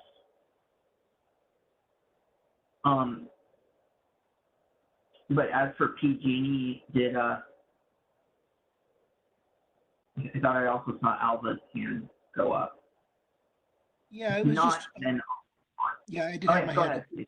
So we were just confused here and maybe you could just, so there are two parties involved here, scheduling coordinator for the resource that's supporting the cell schedule, and then the actual, potentially the scheduling coordinator for the export. Those could be two separate entities, right? Right. So it sounded like the RUC availability bid was supposed to be on the export, and that's the way I'd understood it in the past. So therefore, it seemed like you're putting a burden on the scheduling coordinator of the resource that should be on the scheduling coordinator of the export. And this could just be a confusion of mine, but that was why we asked this question. It didn't seem like the distinction between the two entities was being drawn clearly here. At least maybe the language just needs to be made clearer. But like, for example, if what you're saying is there needs to be a RUC availability bid on the on the resource that's supporting the export, then you of course have to impose a cyber rule that it causes that to happen, because it's not easy to match those two entities. I see James probably has an answer for me here, so thanks. Yeah, so this is a tariff rule that started back in summer in 2021 market enhancements, in which we required that if you are a resource that is non-RA backing a high priority export, you have to participate in RUC with bids greater than or equal to the amount that you're supporting that export, so the market has the full amount of supply. So that's the intention, and I'll defer to David as to if it's confusing that that's what's intended here in this section. Maybe we could reword that better. And just to be clear, there does not need to be a bid on the export then to actually reduce the export in RUC. So I think this section is so there's sort of two different concepts, and maybe we can discuss them both. I think this section is talking about bids by resources connected with exports. And then there's also RUC sections related to exporting scheduling coordinators can themselves bid reliability capacity, if they wanted to, in which case a reliability capacity award obligates them to economically offer some portion of their cleared export in real time and be curtailed in real time. So I think this is still day-ahead, but I think what you just said made sense to me. I just realized. So basically, if a resource is a non-resource adequacy resource is supporting an export, that essentially firms the export, and they have to submit the RUC bid. In the case where an export is not being supported by non-RA, the export is at least liable to being adjusted in the RUC process. I don't know whether that means they have to have a bid, but they can be adjusted in the RUC process. So I think I was confusing those two cases actually. Yeah. Now in the second part, let me add it, because there's actually two different components here. So in the second part, for how the export themselves participate in RUC. So any economic export in day ahead can offer reliability capacity as a bid, just like a supply resource. And essentially what that means is that, if let's say 100 megawatts of the export clears in the day ahead market, the IFM, and they receive a reliability capacity award of 20, that just means in real time, they have to economically offer that 20 megawatts of their export award into the real-time market, not self-schedule it, so that market can curtail the export if it's needed. And that's essentially the same service that a generator provides in the real-time market when providing reliable capacity. But there's also a second concept here about what you're talking about, exports curtailed in RUC, where there's not enough supply in RUC to support the power balance, and then we have to dip into the low priority exports to curtail them in the RUC, or well, to signal that they are potentially going to be curtailed in real time. That's a separate process, and then we get into this concept of like proxy bids and proxy awards to try to match up the new RUC process with the old RUC process. I don't know if that clarifies things or makes it more confusing, but. No, it did make it clear. Thank you, James. Appreciate it. Okay, thanks.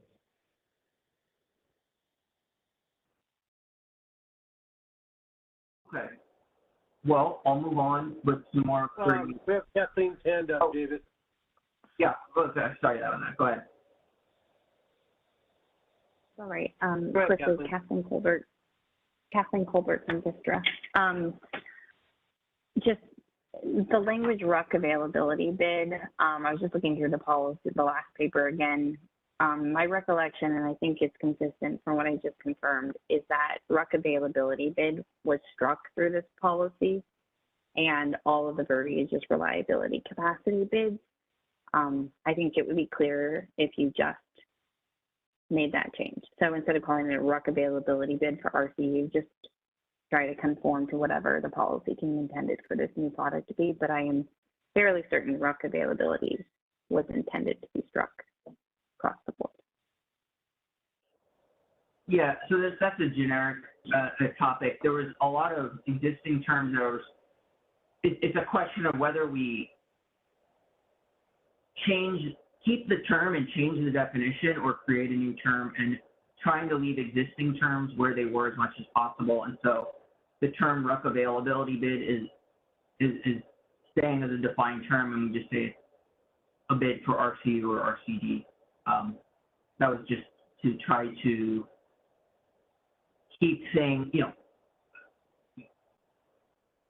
try to keep things the same where we could in terms of tariff drafting. But, I think when you track the definitions, it should all match up in terms of the policy.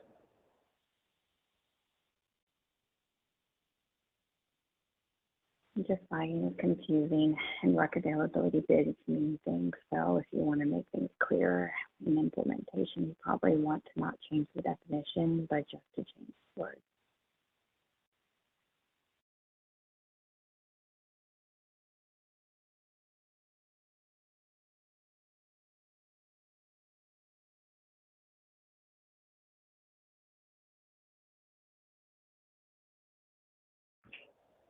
Yeah, I mean, I think on all of these, it's sort of a balancing act on our end to how to strike that balance. I mean,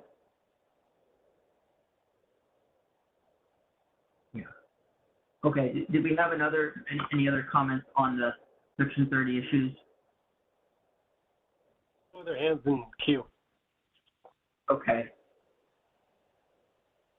All right, so there was, moving on to some of the other comments, just real quick. PG&E had a question in 30.5.2.5 about why we are making changes to MSS's.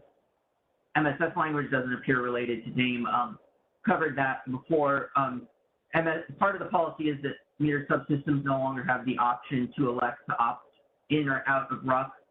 And so that's what the changes you're seeing. There was some comments, I think, from NCTA a little while ago pointing out that we didn't actually, in the tariff draft we posted before, fully do that, but that's why there's MSS language changing, is to capture this idea that you no longer, as an MSS, have the option to elect in or out of RUC. So that's the answer in 30.5.2.5 to PG&E's question.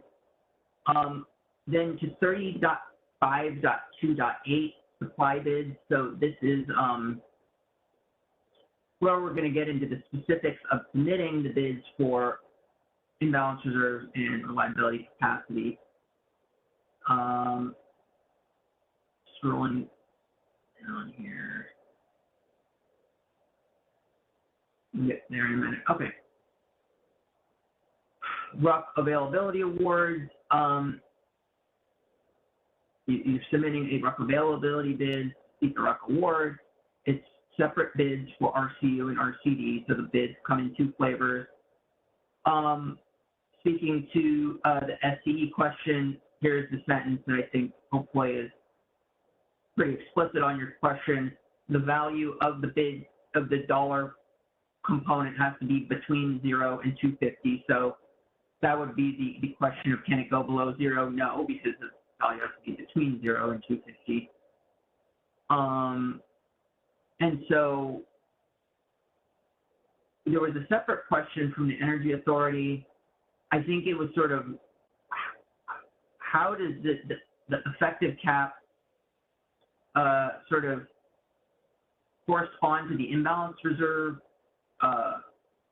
demand curve that we cover elsewhere? I think, like I said before, I think there was an error where we talked about the imbalance reserve bids, which we'll get to in a second, at 247. That was, I think, a prior iteration of the policy. It's 55. So I'll scroll down in a moment here and you'll see that. But I think for the Energy Authority, hopefully, if I just say there was an error, it's been fixed. But in general, the caps on RUC, which is 250, and imbalance reserve, which is 55, we're not intending to have that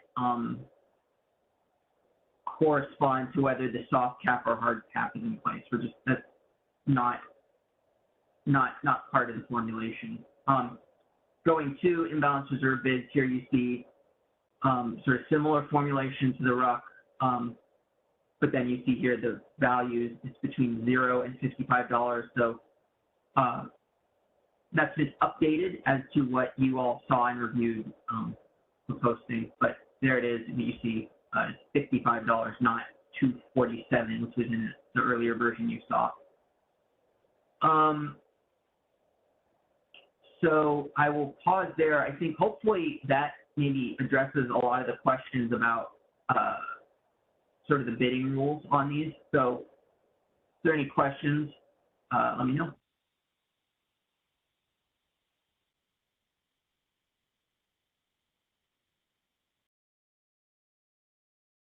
Nothing in queue, David.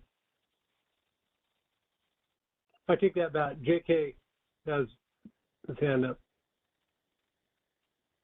Hey, David. Thank you.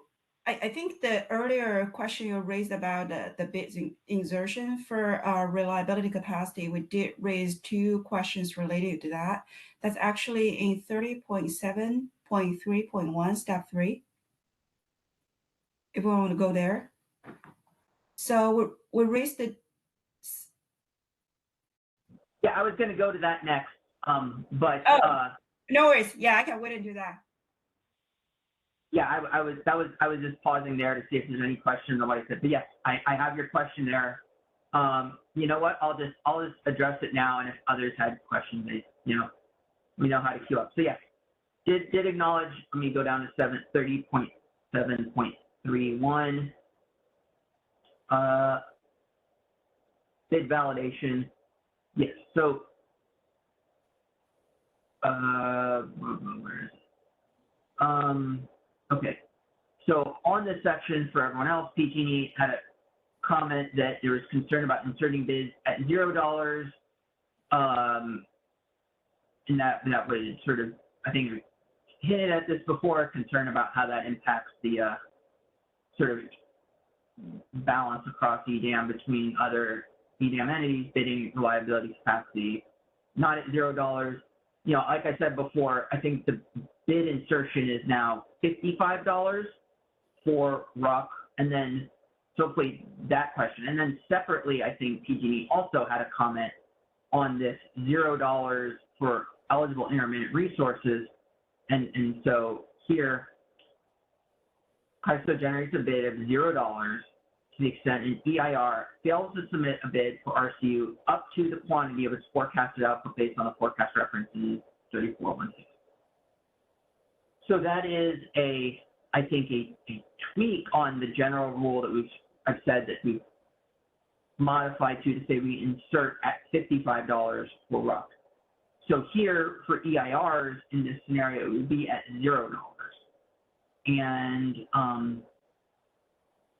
so that's sort of a narrow slice of the world where it will be at $0, and that's for an EIR that has a forecast, forecasted output, and the quantity of the forecast is above the RCU bid. And I think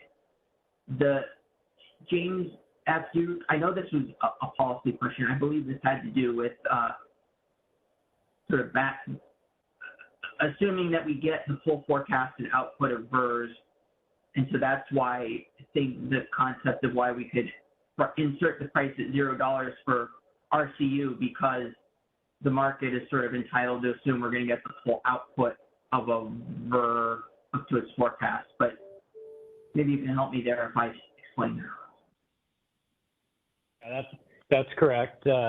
Variable energy resources need to participate in, are required to participate in RUC to their day-ahead forecasted quantity, such so that the RUC has access to the full amount of supply that we envision being available in real time. And this sentence basically says that if the scheduling coordinator does not provide the reliability capacity of bids to the forecast, that the system will insert them on the scheduling coordinator's behalf at that price. So with that being said, even the resource submitted bid with a non-zero price, you will basically override the price if the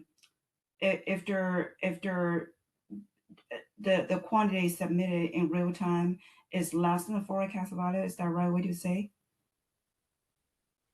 So there's two possibilities here. One is if the resource does not provide, if the scheduling coordinator does not provide a bid at all, the ISO system will insert a bid with the quantity that makes up the obligation at this price.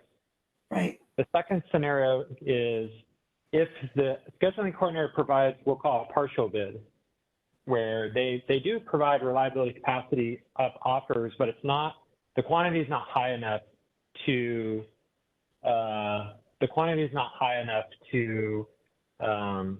meet the full obligation. My understanding is how we're planning to implement that is to just extend the megawatt quantity of that bid at the scheduling coordinator submitted price. So okay, just to be crystal clear, if I could just give you a numerical example, let's say that the resource is obligated to provide 10 megawatts of reliability capacity up, and the scheduling coordinator submitted a 5 megawatt reliability capacity up bid at $1, the price of $1. My understanding is that what the ISO will do is extend that bid to 10 megawatts with a $1 price. We'll just use the price that the scheduling coordinator submitted.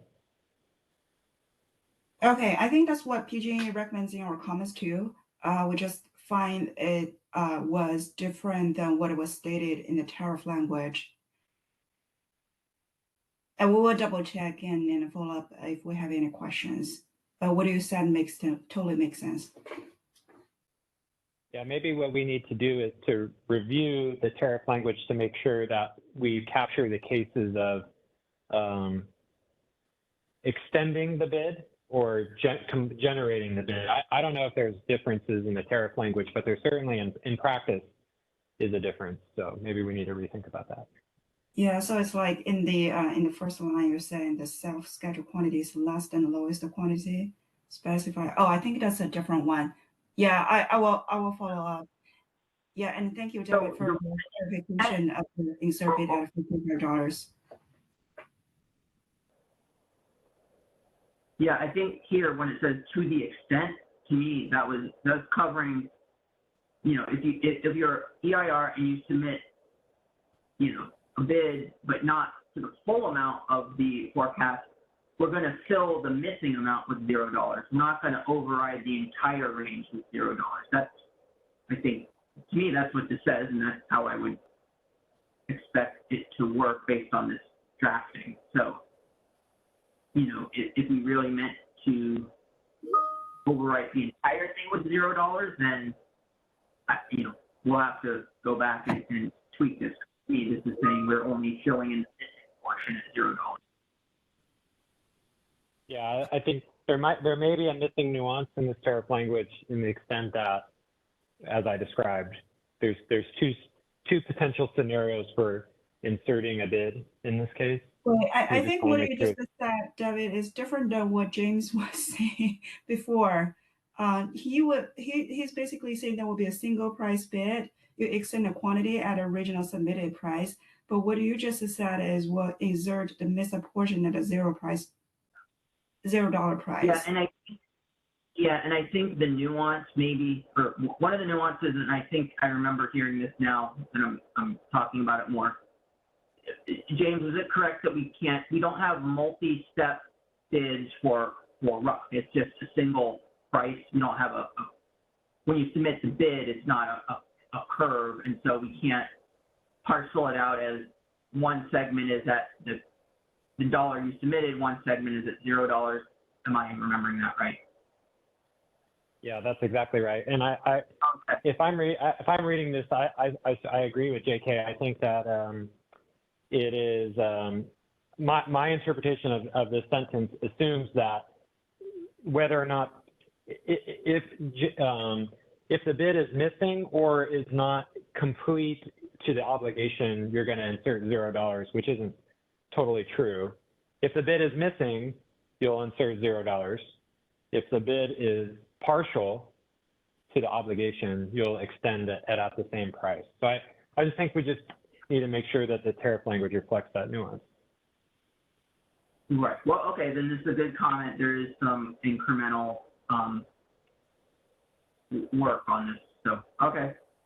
Well, we've captured that, and you will hopefully see that in the, you know, in the next draft. On 30.7.3.5, there was another comment from PG&E I'll just cover real quick. This was about, where are we here?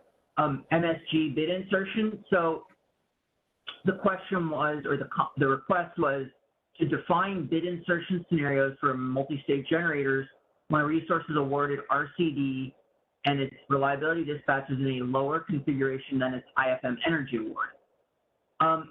So section 31.5.5.2, which we'll get to in a minute, talks about RUC can commit MSGs to a lower configuration. That's part of the policy in the change of RUC is that we can now commit MSGs to a lower configuration. So my assumption would be that the generated bid could track that and generate bids on the lower configuration as well. Saying that, I don't 100% know if that's true. My assumption would be that would be how bid insertion works. So Alva, I see there's a hand raised, and if there's ISO folks on the line who want to tell me what I just said was wrong, go ahead. But yeah, this might also be a thing that we're going to have to, you know, follow up on and maybe, you know, not give you an answer today, but maybe in the next round have it fleshed out if something I just said was wrong. But with that, Alva, please, yeah, go ahead.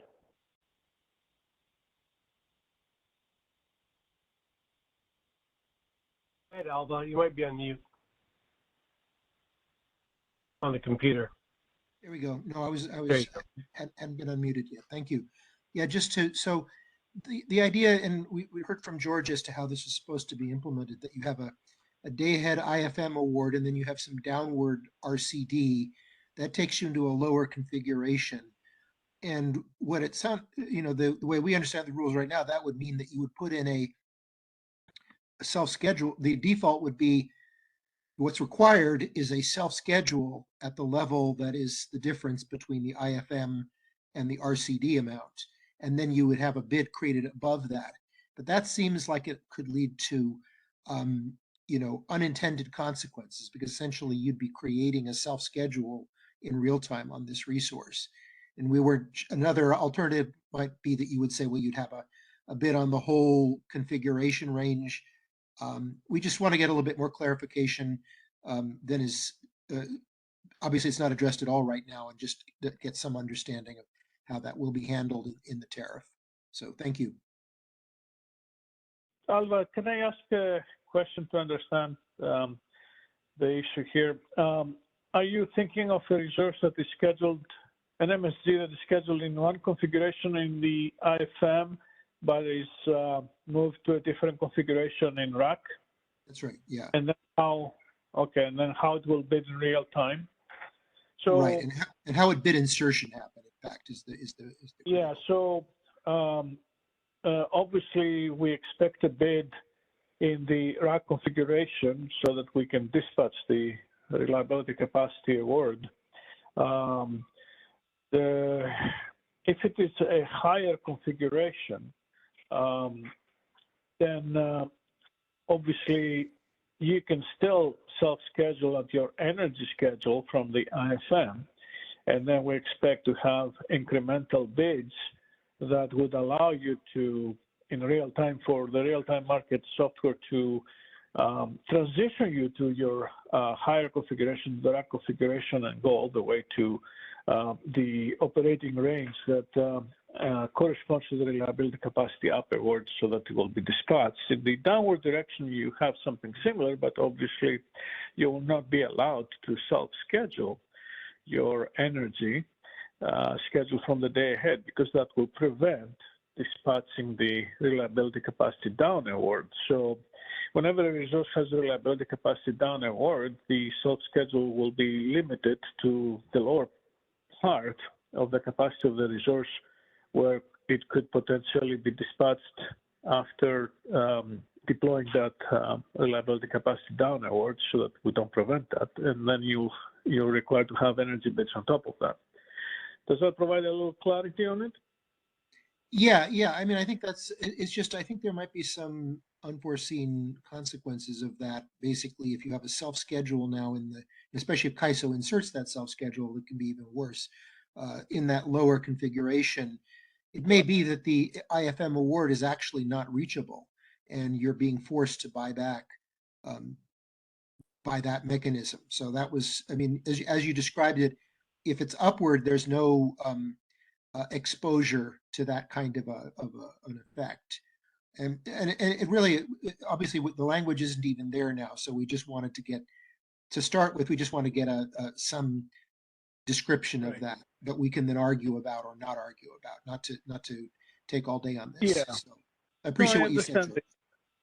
I understand the issue. So we haven't done the design of the cyber rules yet for this, but we will be careful not to do something in real time that will result in these reliability capacity awards, or even imbalance reserve awards, to be undispatchable. So we'll make sure that the bid structure in real time allows the full dispatch of all these awards.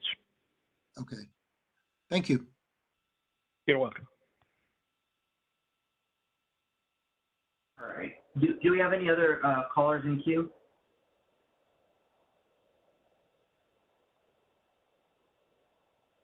I don't see any. Okay, great. So just to be mindful of time, it's 11:15. This is scheduled to go to noon. I'm going to move on now to section 31, which is the day ahead market section, which is sort of key to all of this. So hopefully I can get through the remaining comments in our 45 minutes here. I'll try to pick up the pace a little bit, starting with section 31.2.1, Middle River Power. There's existing language here that talks about transmission constraints that are expected to be enforced in the relevant market. So there's a question of what does that mean, and we cut and paste some of this language to describe the new RUC MTM that you'll see below, but it's the same comment in both places. Why is the ISO talking about constraints that are expected to be enforced, I think the point is, well, what's kind of up in the air still? Like you run the MTM, then you do the energy market. What's the expectation? This is just, I think, this is existing language, but I believe it's just there to sort of cover the case of if there are changed circumstances for some reason. This isn't meaning to like allow toggling at will. And I think there were some questions about whether this is tying into that issue of reserving the right to enforce or unenforce some transmission constraints in the, in the procurement of the amounts reserved, et cetera. This is just an existing provision. It wasn't meant to be tied into any of that. And so moving on, I know there's some hands, but I do want to just at least make sure we cover the all the comments that were submitted in writing, and then we'll pause there and see if there's time remaining for the others. Moving on, 31.2.2.3.2. And this was a question that that must be a wrong section number I have. But in any case, I'll say there's a reference to this term competitive LMP parameter. Both SCE and PG had comments. If I might have just had the wrong tariff section, but I'll just address it generally. There's kind of question about it's capitalized. What is this term? What does it mean? And I'll just say briefly, we reference the competitive LMP parameter in the market power mitigation context. That's an existing defined term. So there's a question, shouldn't this be a defined term? Yes, and it is existing. This is something where the ISO adds a tiny price increment just to distinguish in the software, to distinguish bids that are actually just submitted at the mitigated price versus bids that were submitted at some higher price and then mitigated. That's just giving the ISO the authority to add in a tiny price increment. And I believe what I heard, it's like 1/10 of a cent or something like that. So it's not a material dollar amount, but it's just a way for the software to distinguish what was a mitigated bid versus what was a bid that just happened to be submitted at the mitigated price. And so when you see references to that term, that's what it means. So I will move on to 31.232. This is describing mitigation for imbalance reserve up. So there's the provisions. There's kind of a more general question. I think Middle River Power raised it, and I don't know if others did, but it's a good point. So it says I think in the last round of the policy paper that imbalance reserve up mitigation really won't apply at first. And so then the question is, why is this even here? So when we say it's not really going to apply, we'll unpack that. What that means is that with the changes to the procurement curve combined with the lowering of the bid cap for IR to $55, that with those provisions in place, the mitigation for imbalance reserves up, it won't trigger because of those other changes. Okay. So then the question is, why is this even here? And the answer to that is we've talked in the stakeholder process, prior about these various configurable parameters, and some will be supposed to be BPM level detail, some will have to be changed by a tariff change, etc. But we thought it was important to have the mitigation provisions in now to sort of provide a complete package of tariff changes, have the complete product in the tariff presented to FERC for approval. Because, let's say we change the $55 in a subsequent filing after 6 months of experience, we say it should be, $75 or whatever. What we don't want is to have to then package that parameter change with now a full market power mitigation filing as well. We think that's not really the point. The configurable parameters were meant to be, really surgical changes, and whether it's a BPM or tariff change will depend. But we didn't want to have those changes then cascade into requiring, a full-fledged proposal for adding the market car mitigation provision. So that's why it's here now, even if initially it's not it's not going to probably trigger at all. And that's for imbalance reserve. The rough mitigation, totally separate question. So everything I just said was really getting to imbalance reserves. So that is the mitigation. I'll pause there before we get into sort of the procurement questions and see if we have any questions, but also hopefully being mindful of the remaining time we have.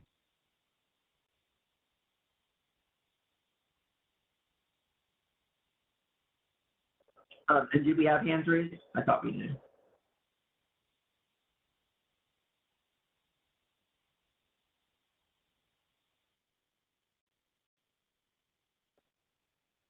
If those hands have been lowered, that's great. I'll keep going.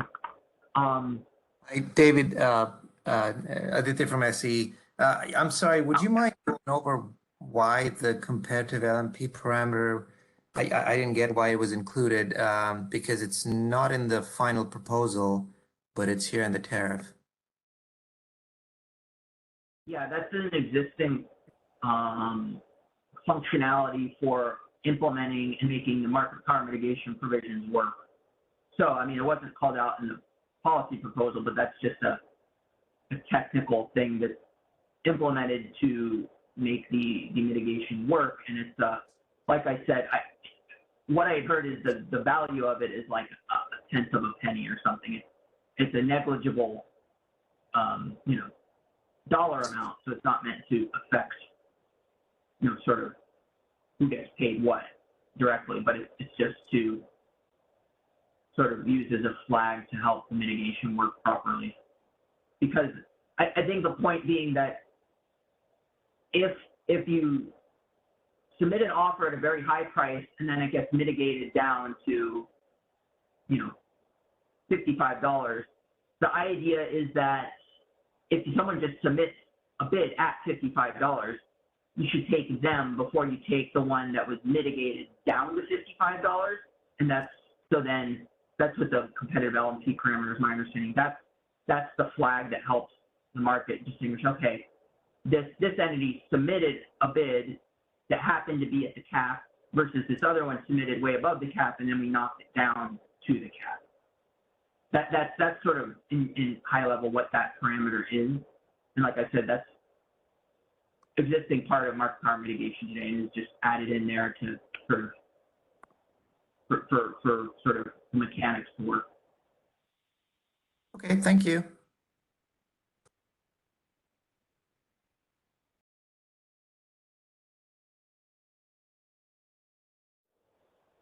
Kathleen and Q. Go ahead, Kathleen. Thank you.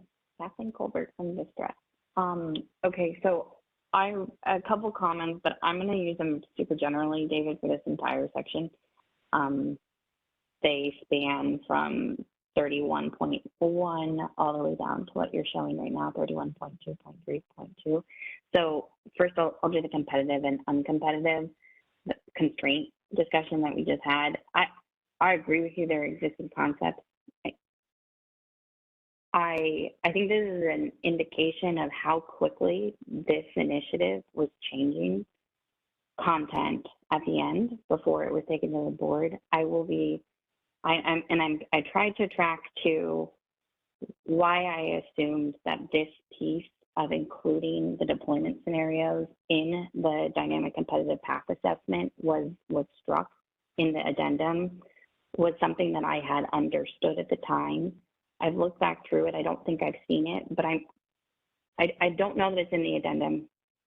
I do think that when I read that there's no need to apply mitigation changes to the proposal, that I assumed a few things. I assumed that, and again, I'm just going to point to, this happened very, very quickly with very little discussion afforded to stakeholders. I assumed that the deployment scenarios were not going to be included in the DCPA. I assumed that no mitigation was going to be effective in the functionality. So all of the content around the mitigation for imbalance reserves that you have in the draft tariff is really, in my mind, important not to include in the first set of tariff revisions. I understand the CAISO intends to push the code, but that it is important that we have incredible insight into when that code goes into effect, not through a VPM change, but through tariff changes. If the code is in effect and you want to enforce market power mitigation on imbalance reserves, it would be a simple tariff amendment, but we would stakeholder it, we'd have transparency, it would not be shock to the market. That's like really important that we go through that kind of process for something so critical as market power mitigation.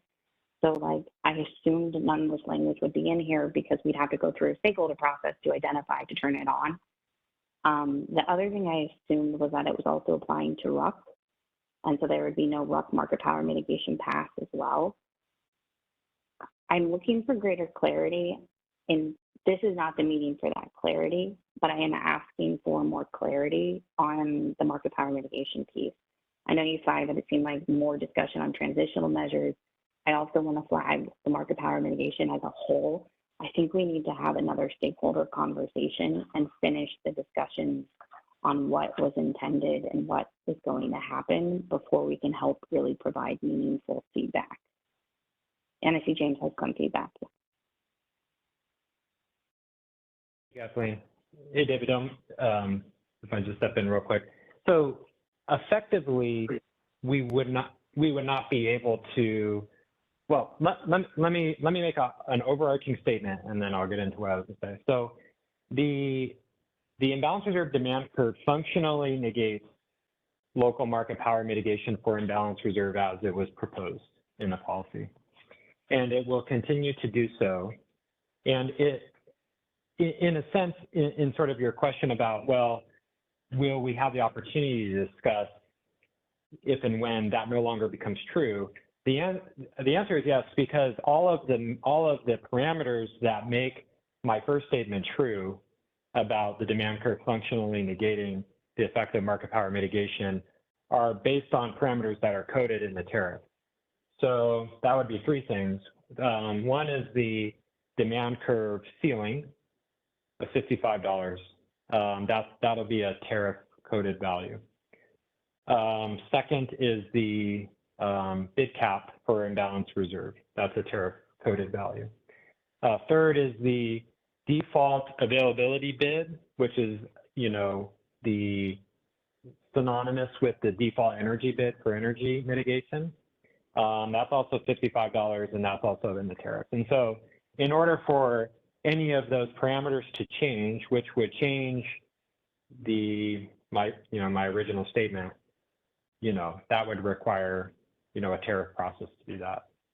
So hopefully that provides some comfort and clarity to your concern, and let me know if you have any follow-up to that. I think that's helpful. Thank you for flagging those. And just in the spirit of being precise, you're applying market power mitigation through a cost cap, right? So you're defining that imbalance reserves have a cost-based offer up to $55 per megawatt hour, similar to how proxy costs have a cost cap 100% of the time. So that is the way that, like, in functionality, there is a static market power mitigation that you changed it to by setting all of these items to $55. Whether or not a dynamic competitive path assessment needs to be codified in the tariff is its own separate discussion that I would also want to be sure that we were having before we include the dynamic competitive path assessment or the local market power mitigation concepts as well. Because what you changed wasn't just applying these measures, it was redefining the offer for imbalance reserves to a cost offer up to 55. And so there is a parallel tariff structure for cost offers that we want to see consistency of. Otherwise, you may confuse the market that this is a price-based offer parameter, and it's not. It is a cost offer subject to market power mitigation 24/7. I mean, that's your policy, just to be clear. I'm just reiterating. I'm not sure I agreed with this, but that's the policy.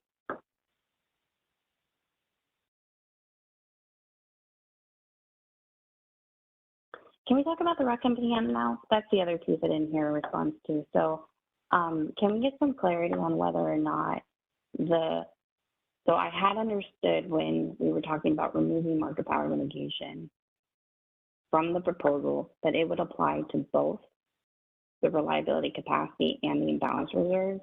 That may have been a misunderstanding. I'm asking for an explanation, some clarity on that now. James, can you speak to that, James or David?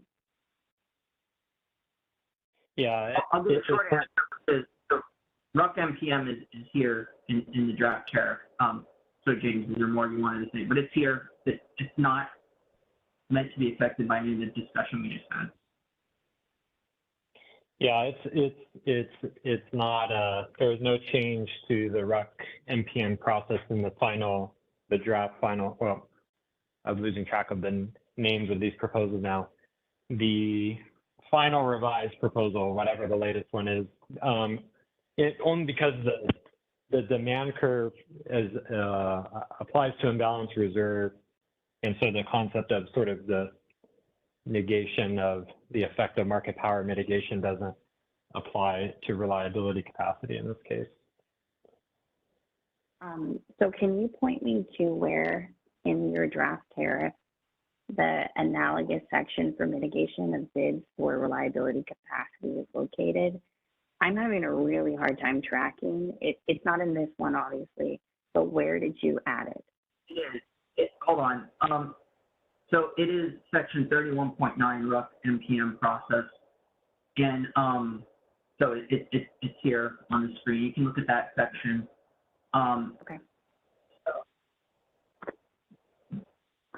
Being mindful of time, what I want to do with the remaining is just go to the folks that submitted, written comments. I want to make sure I address all of those in the remaining time, just so there can be some comfort for them that what was covered and what wasn't covered. So I'm going to go back to there, and then starting with the question that 6 cities, and I'll try to go pretty quickly. Section 31.3.1.6.2, there's a reference to distribution factors in how we're distributing the load to different locations in the market clearing. So we're into market clearing, we're off of MPM. And so 31.3.1.6.2.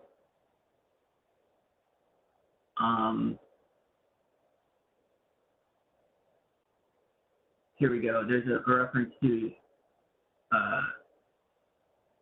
where is it? Nodal distribution factors. So that, there's a question, what is that about? The methodology for how we actually calculate those will be in the BPM, but that's meant to be an hour-by-hour value that's dynamic per the methodology. So there's a question, could we put that in tariff for BPM, or where is it going to be? The answer there is it's a methodology, but it's going to be, the actual factors are going to vary by time, for each interval. Then moving to 31.3.4, and this is kind of a topic we're going to need to follow up on. There's a sentence here that says if you have to tag your imbalance reserve award, we're saying that the tag needs to be in place by a certain time, and if not, then we're going to basically treat the whole award as undeliverable for purposes of the no pay provision. There was a question, and I'm not 100% sure what the answer is here, but question is why that seems kind of harsh from 6 cities. Why not just deem the untagged portion as subject to no pay? Why is it that we would apply that to the entire award, even if some portion of it is tagged? Understand the question. We'll have to think about that a little bit more. And then if we kind of go back and realize, yeah, that's actually a little too harsh, then you can look for that in the next round of tariff. PG&E had a question in the same area. What if an imbalance reserve award from a system resource can't be tagged because there's a transmission line derate? I think the answer there is we don't have any specific exceptions written in for that. I think if the capacity is, bid, and it's not tagged, you have to bid and the report also has to be tagged.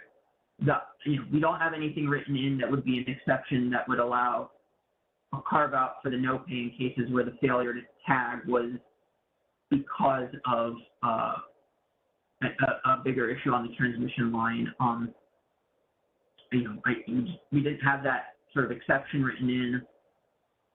I'm not sure that that is feasible, but let's think about it. We can come back to that.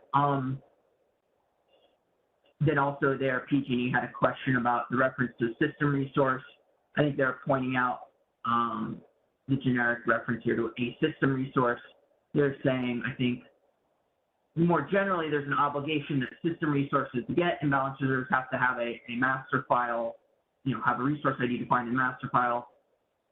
That is correct, but I think that's a eligibility requirement, and so we didn't feel the need to make a reference here to that point because, a system resource isn't going to receive an imbalance reserve award. It doesn't have that, and so that would already be covered in kind of the eligibility requirements, but once they get an imbalance reserve award, it's because they were eligible. So adding another sort of statement saying a system resource with a 15, with a master file value, resource ID, receiving an imbalance reserve award, that was kind of unnecessary, I thought, because it's already kind of embedded in the scenario that you're not going to get the award without having first done that. Okay, so in 31.5.1.2 as to RUC participation,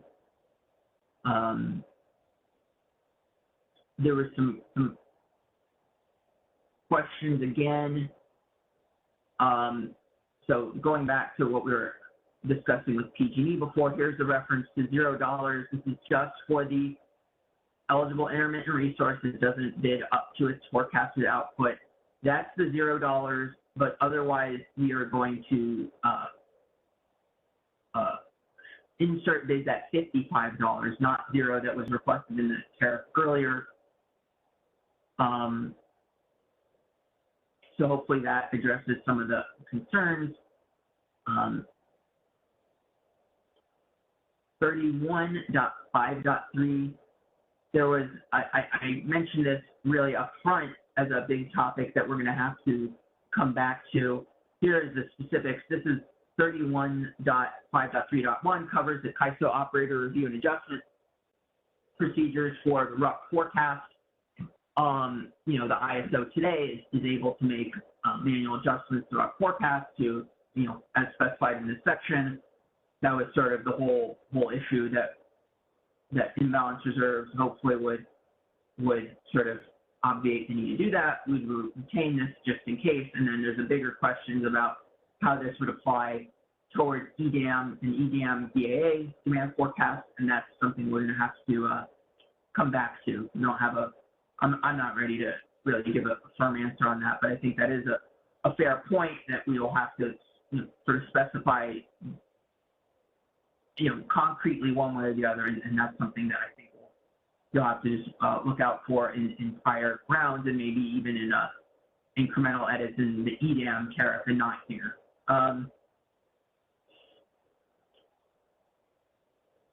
Okay, so that covered actually quite a bit of comments. That was a big area of conversation.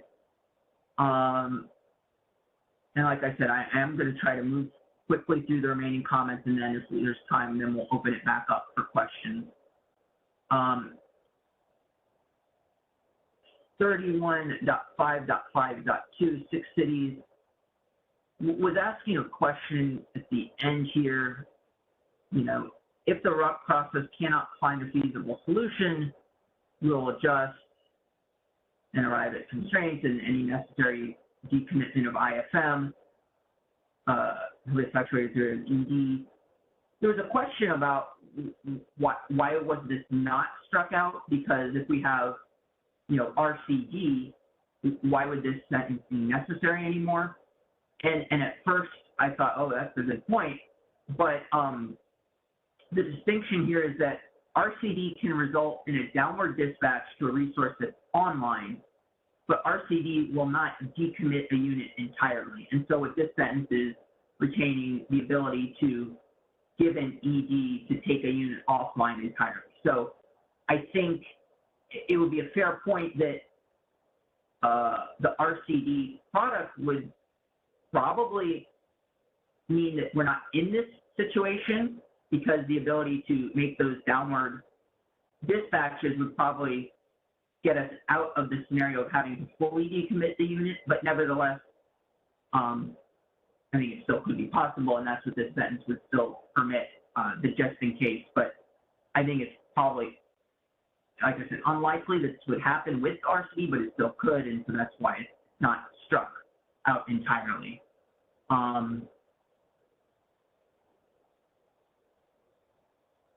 And then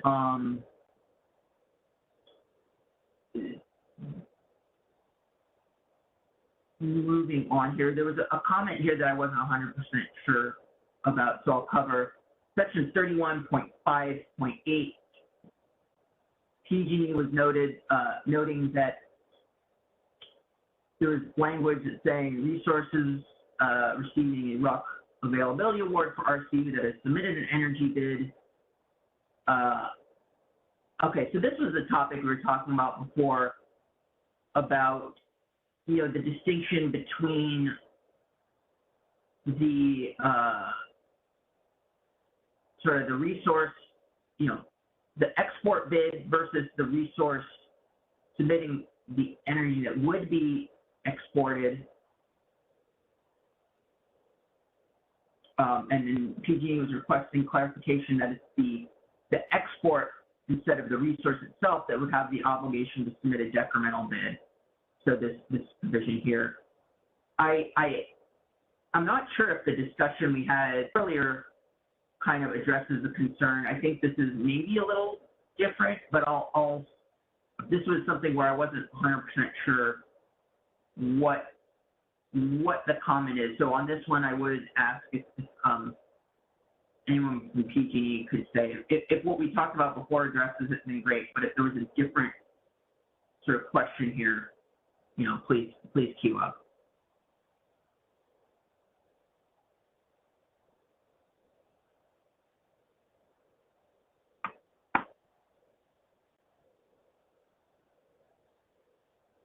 I don't see any hands in queue.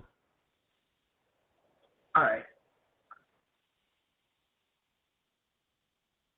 Okay. So with that, and then, you know, if we do have to have some follow-up conversation with PG on some of the other issues, maybe we can cover it there. 31.9.1 or 31.9, here we go. Here's the standalone RUC NPM, like we were talking about before. This is, you know, different from the ISM NPM run that would have imbalance reserves included, but for all the reasons we're talking about, it really wouldn't be triggered. But here we have the RUC NPM. This is separate section or subsection, separate topic. This is, you know, meant to be fully in effect and would be ready to go on day one, as the proposal is.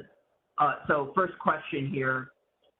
The existing language talks about the reference bus being either midway 500 kV if path 26 flows north-south, or a different bus. Vincent, this flow is from south to north.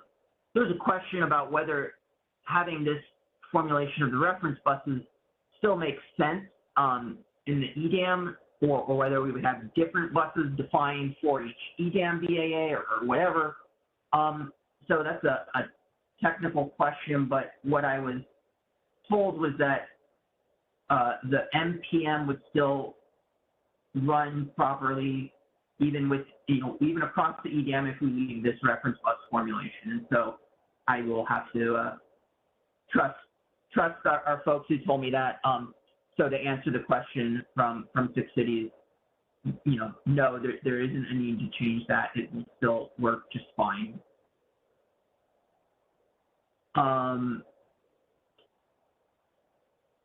And then There is a question from 6 cities in 31.9.2, RUC bid mitigation. Part of the policy here is that we will not mitigate RCU bids submitted from outside EDAM area. And there was a question about why is that? And that is part of the policy that if you are, an import from outside the EDAM area and you're offering for reliability capacity up, you won't be mitigated. And the question is, why is that? And that's consistent with existing policy today where we don't mitigate imports from outside the area. It's just the existing approach, and we're just being consistent there. So that's why. You have Alvin's hand up, David. Okay, yeah. Okay. Go ahead, Alvin. Hi, quick question on that, the previous reference bus statement that you made, and since George is on the line, he'll be able to answer it and set my concerns at rest. But isn't it possible in the EDAM that you may be solving for completely disconnected networks under certain, at least under certain circumstances? And wouldn't that require reference buses to be set for each of the disconnected portions of the transmission network? And so does that need to be expressed here? I don't know, but I just wanted to, it didn't sound quite right to me, and I'm not an expert on this, so I just wanted to raise the issue and have George set my fears to rest.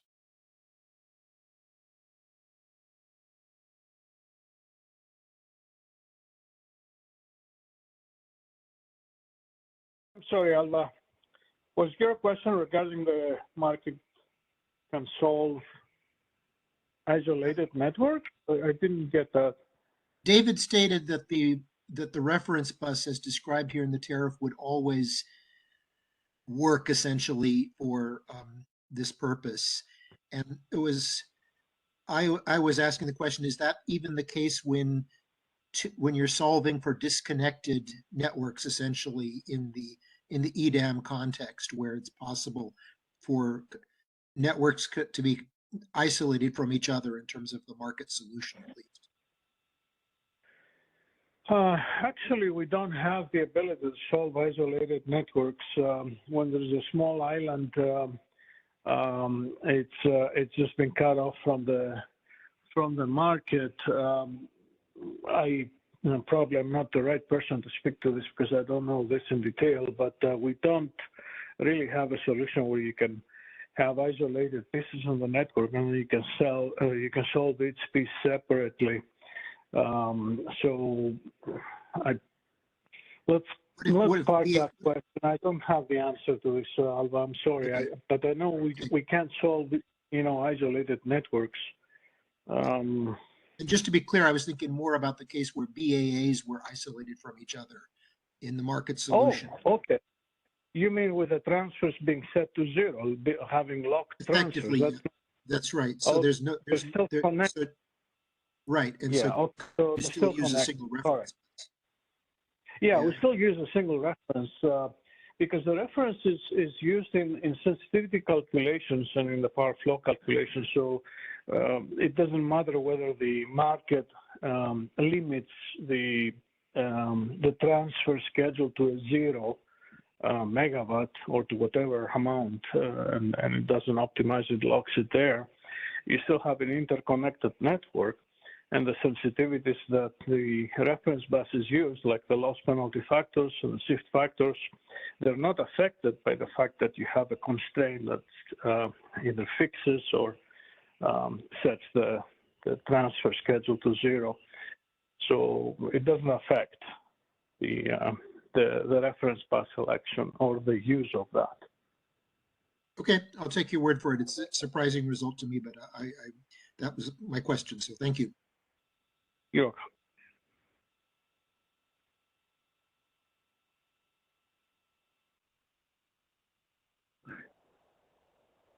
So real quick, I'll go to section, let's see, there was no comments on 34.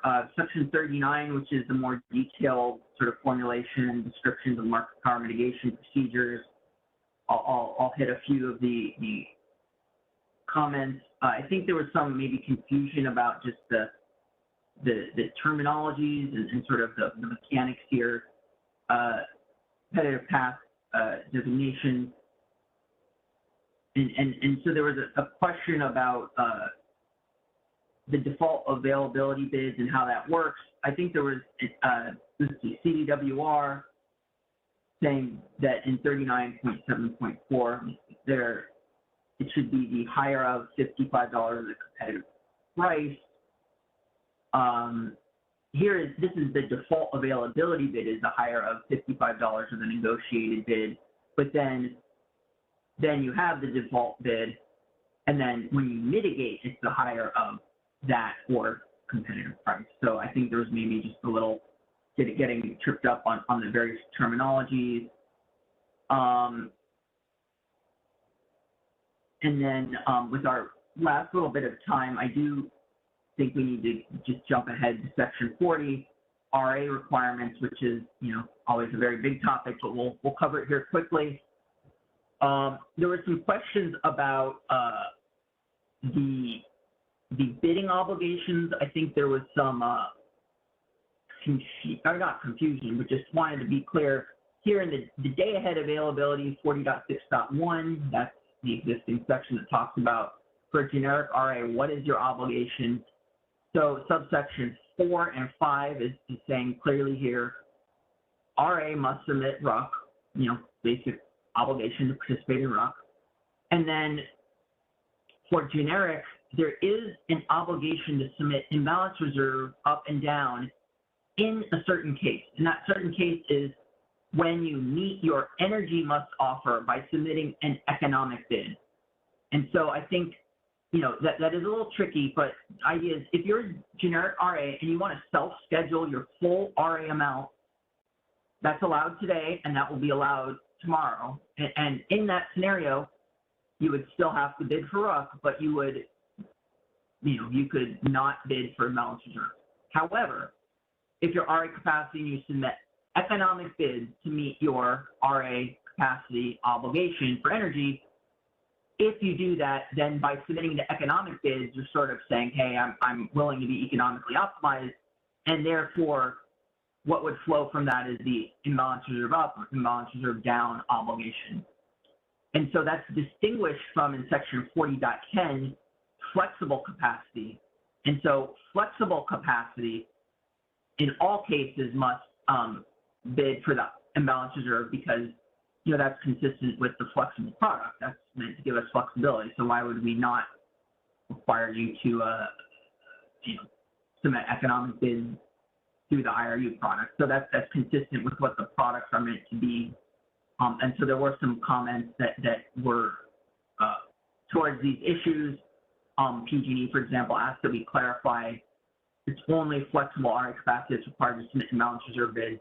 And what I just said there is, that is true with an asterisk. The asterisk being if the generic RA is submitting economic bids on its own volition, then an imbalance reserve obligation flows from that.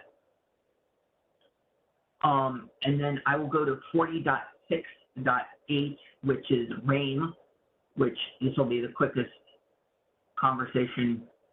I'm sorry, that's not RAIM. That's generated bids for 40.6.8. We will not, there's a question from MRP about including imbalance reserves in the generated bids. So we say generated bids for RUC, and this was the $55 component I've been mentioning a couple of times. It's not zero, it's $55 right there. So that's covered, and then MRP separately said, what about imbalance reserves? And this is, say it clearly, we're not going to generate bids for imbalance reserves, whether it's that generic RA in that scenario I talked about a minute ago, or flexible RA, which always has the imbalance reserve obligation. That obligation will be there regardless, and there will still be, expected to comply, but we're not going to generate imbalance reserve bids in the RA situation. And then just, I'll say very quickly with time remaining real quick, there's questions about virtual forecasted movement in section 44. 6A is asking why we're including that. And then in the definition of the term in Appendix A, forecasted movement, why are we including virtual awards there? That's to implement the new deviation settlement rules covered in 11.3.1. It's not specifically related to the sort of big picture day-ahead market enhancements of implementing imbalance reserve liability capacity, but it was part of the policy proposal as part of implementing the deviation settlement, where there's a deviation with virtual awards that's not there today. Similarly, there was a deviation settlement element for WEIM that's not specifically tied to implementing imbalance reserves or liability capacity, but it was part of the policy. And just final note. David, you have a hand raised by Danielle. Yeah, and one moment here. Let me just, final comment I'll address, and then we can open it up in the remaining time for questions. I'll acknowledge CDWR had a comment on Appendix A, notional CRR value redefinition. I think they just noted their opposition to this redefinition of CRR. What we're doing here is we're adding the notional value. We are adding to the notional value the displaced congestion revenue. So the ceiling today on the CRR settlement is, you know, the difference in MCC between source and sink. That's the maximum value, and then it's scaled towards the revenue that was procured. Part of the changes here is we're adding to that ceiling then the displaced congestion revenue. And so I think CDWR is noting that they don't, they have concerns with that approach, which is, you know, concerns are noted, but, you know, part of the adopted policy was to make those CRR changes. And so that's our response there. So with that, I think Daniel was queued up, and then we'll take that. And if we do have to run over a little bit, you know, I can say, but I wanted to just get all the comments addressed quickly before we run out of time. So Daniel, please go ahead.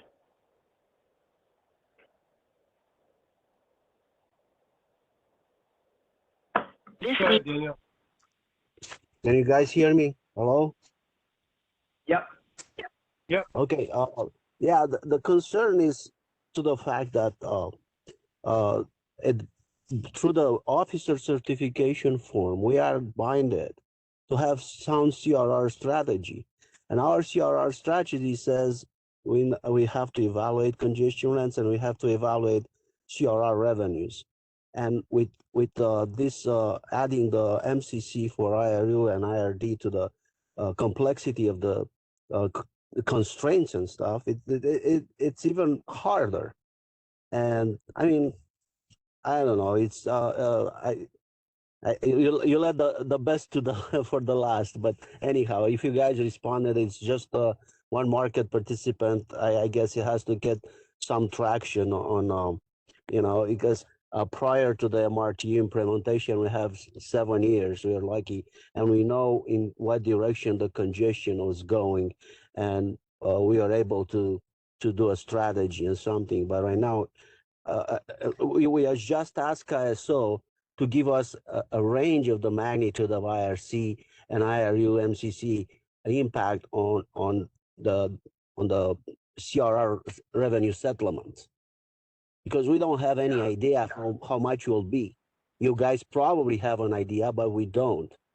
And we are legally bound to the officer certification form to have sound CRR strategy.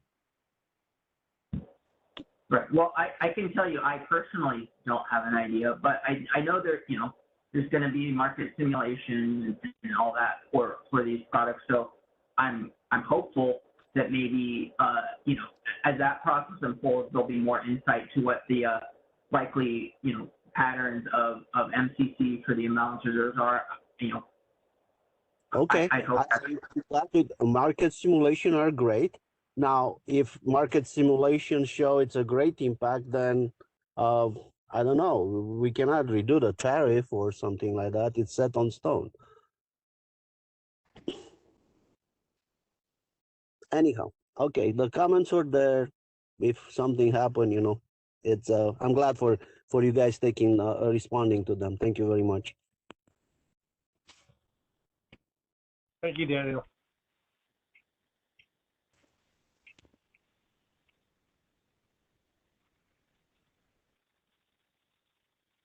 All right. Well, Yeah.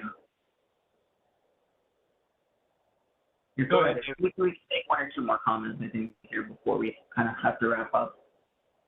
Yeah, I don't see anybody in queue. Okay. Do you want to transition to the PowerPoint? Yeah, and yeah, I mean, I think that was a really sprint through some of the final comments, but you know, we touched on everything, and yeah, we can sort of wrap up, and you can go to the PowerPoint and we can talk about next steps.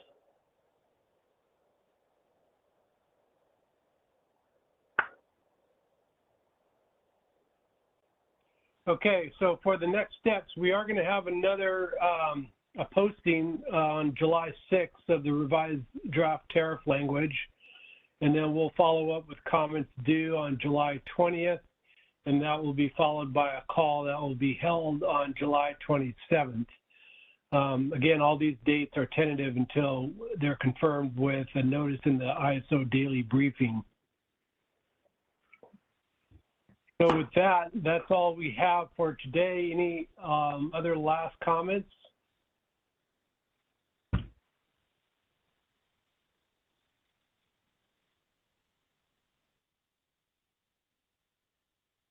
No, I see the attendee numbers are starting to drop. So Keone, I think we can call it a day. And for those still on, thanks for you know, your participation, submitting the comments, and we'll turn around the next draft, and hopefully it'll be, you know, pretty much the version that we'll be ready to file.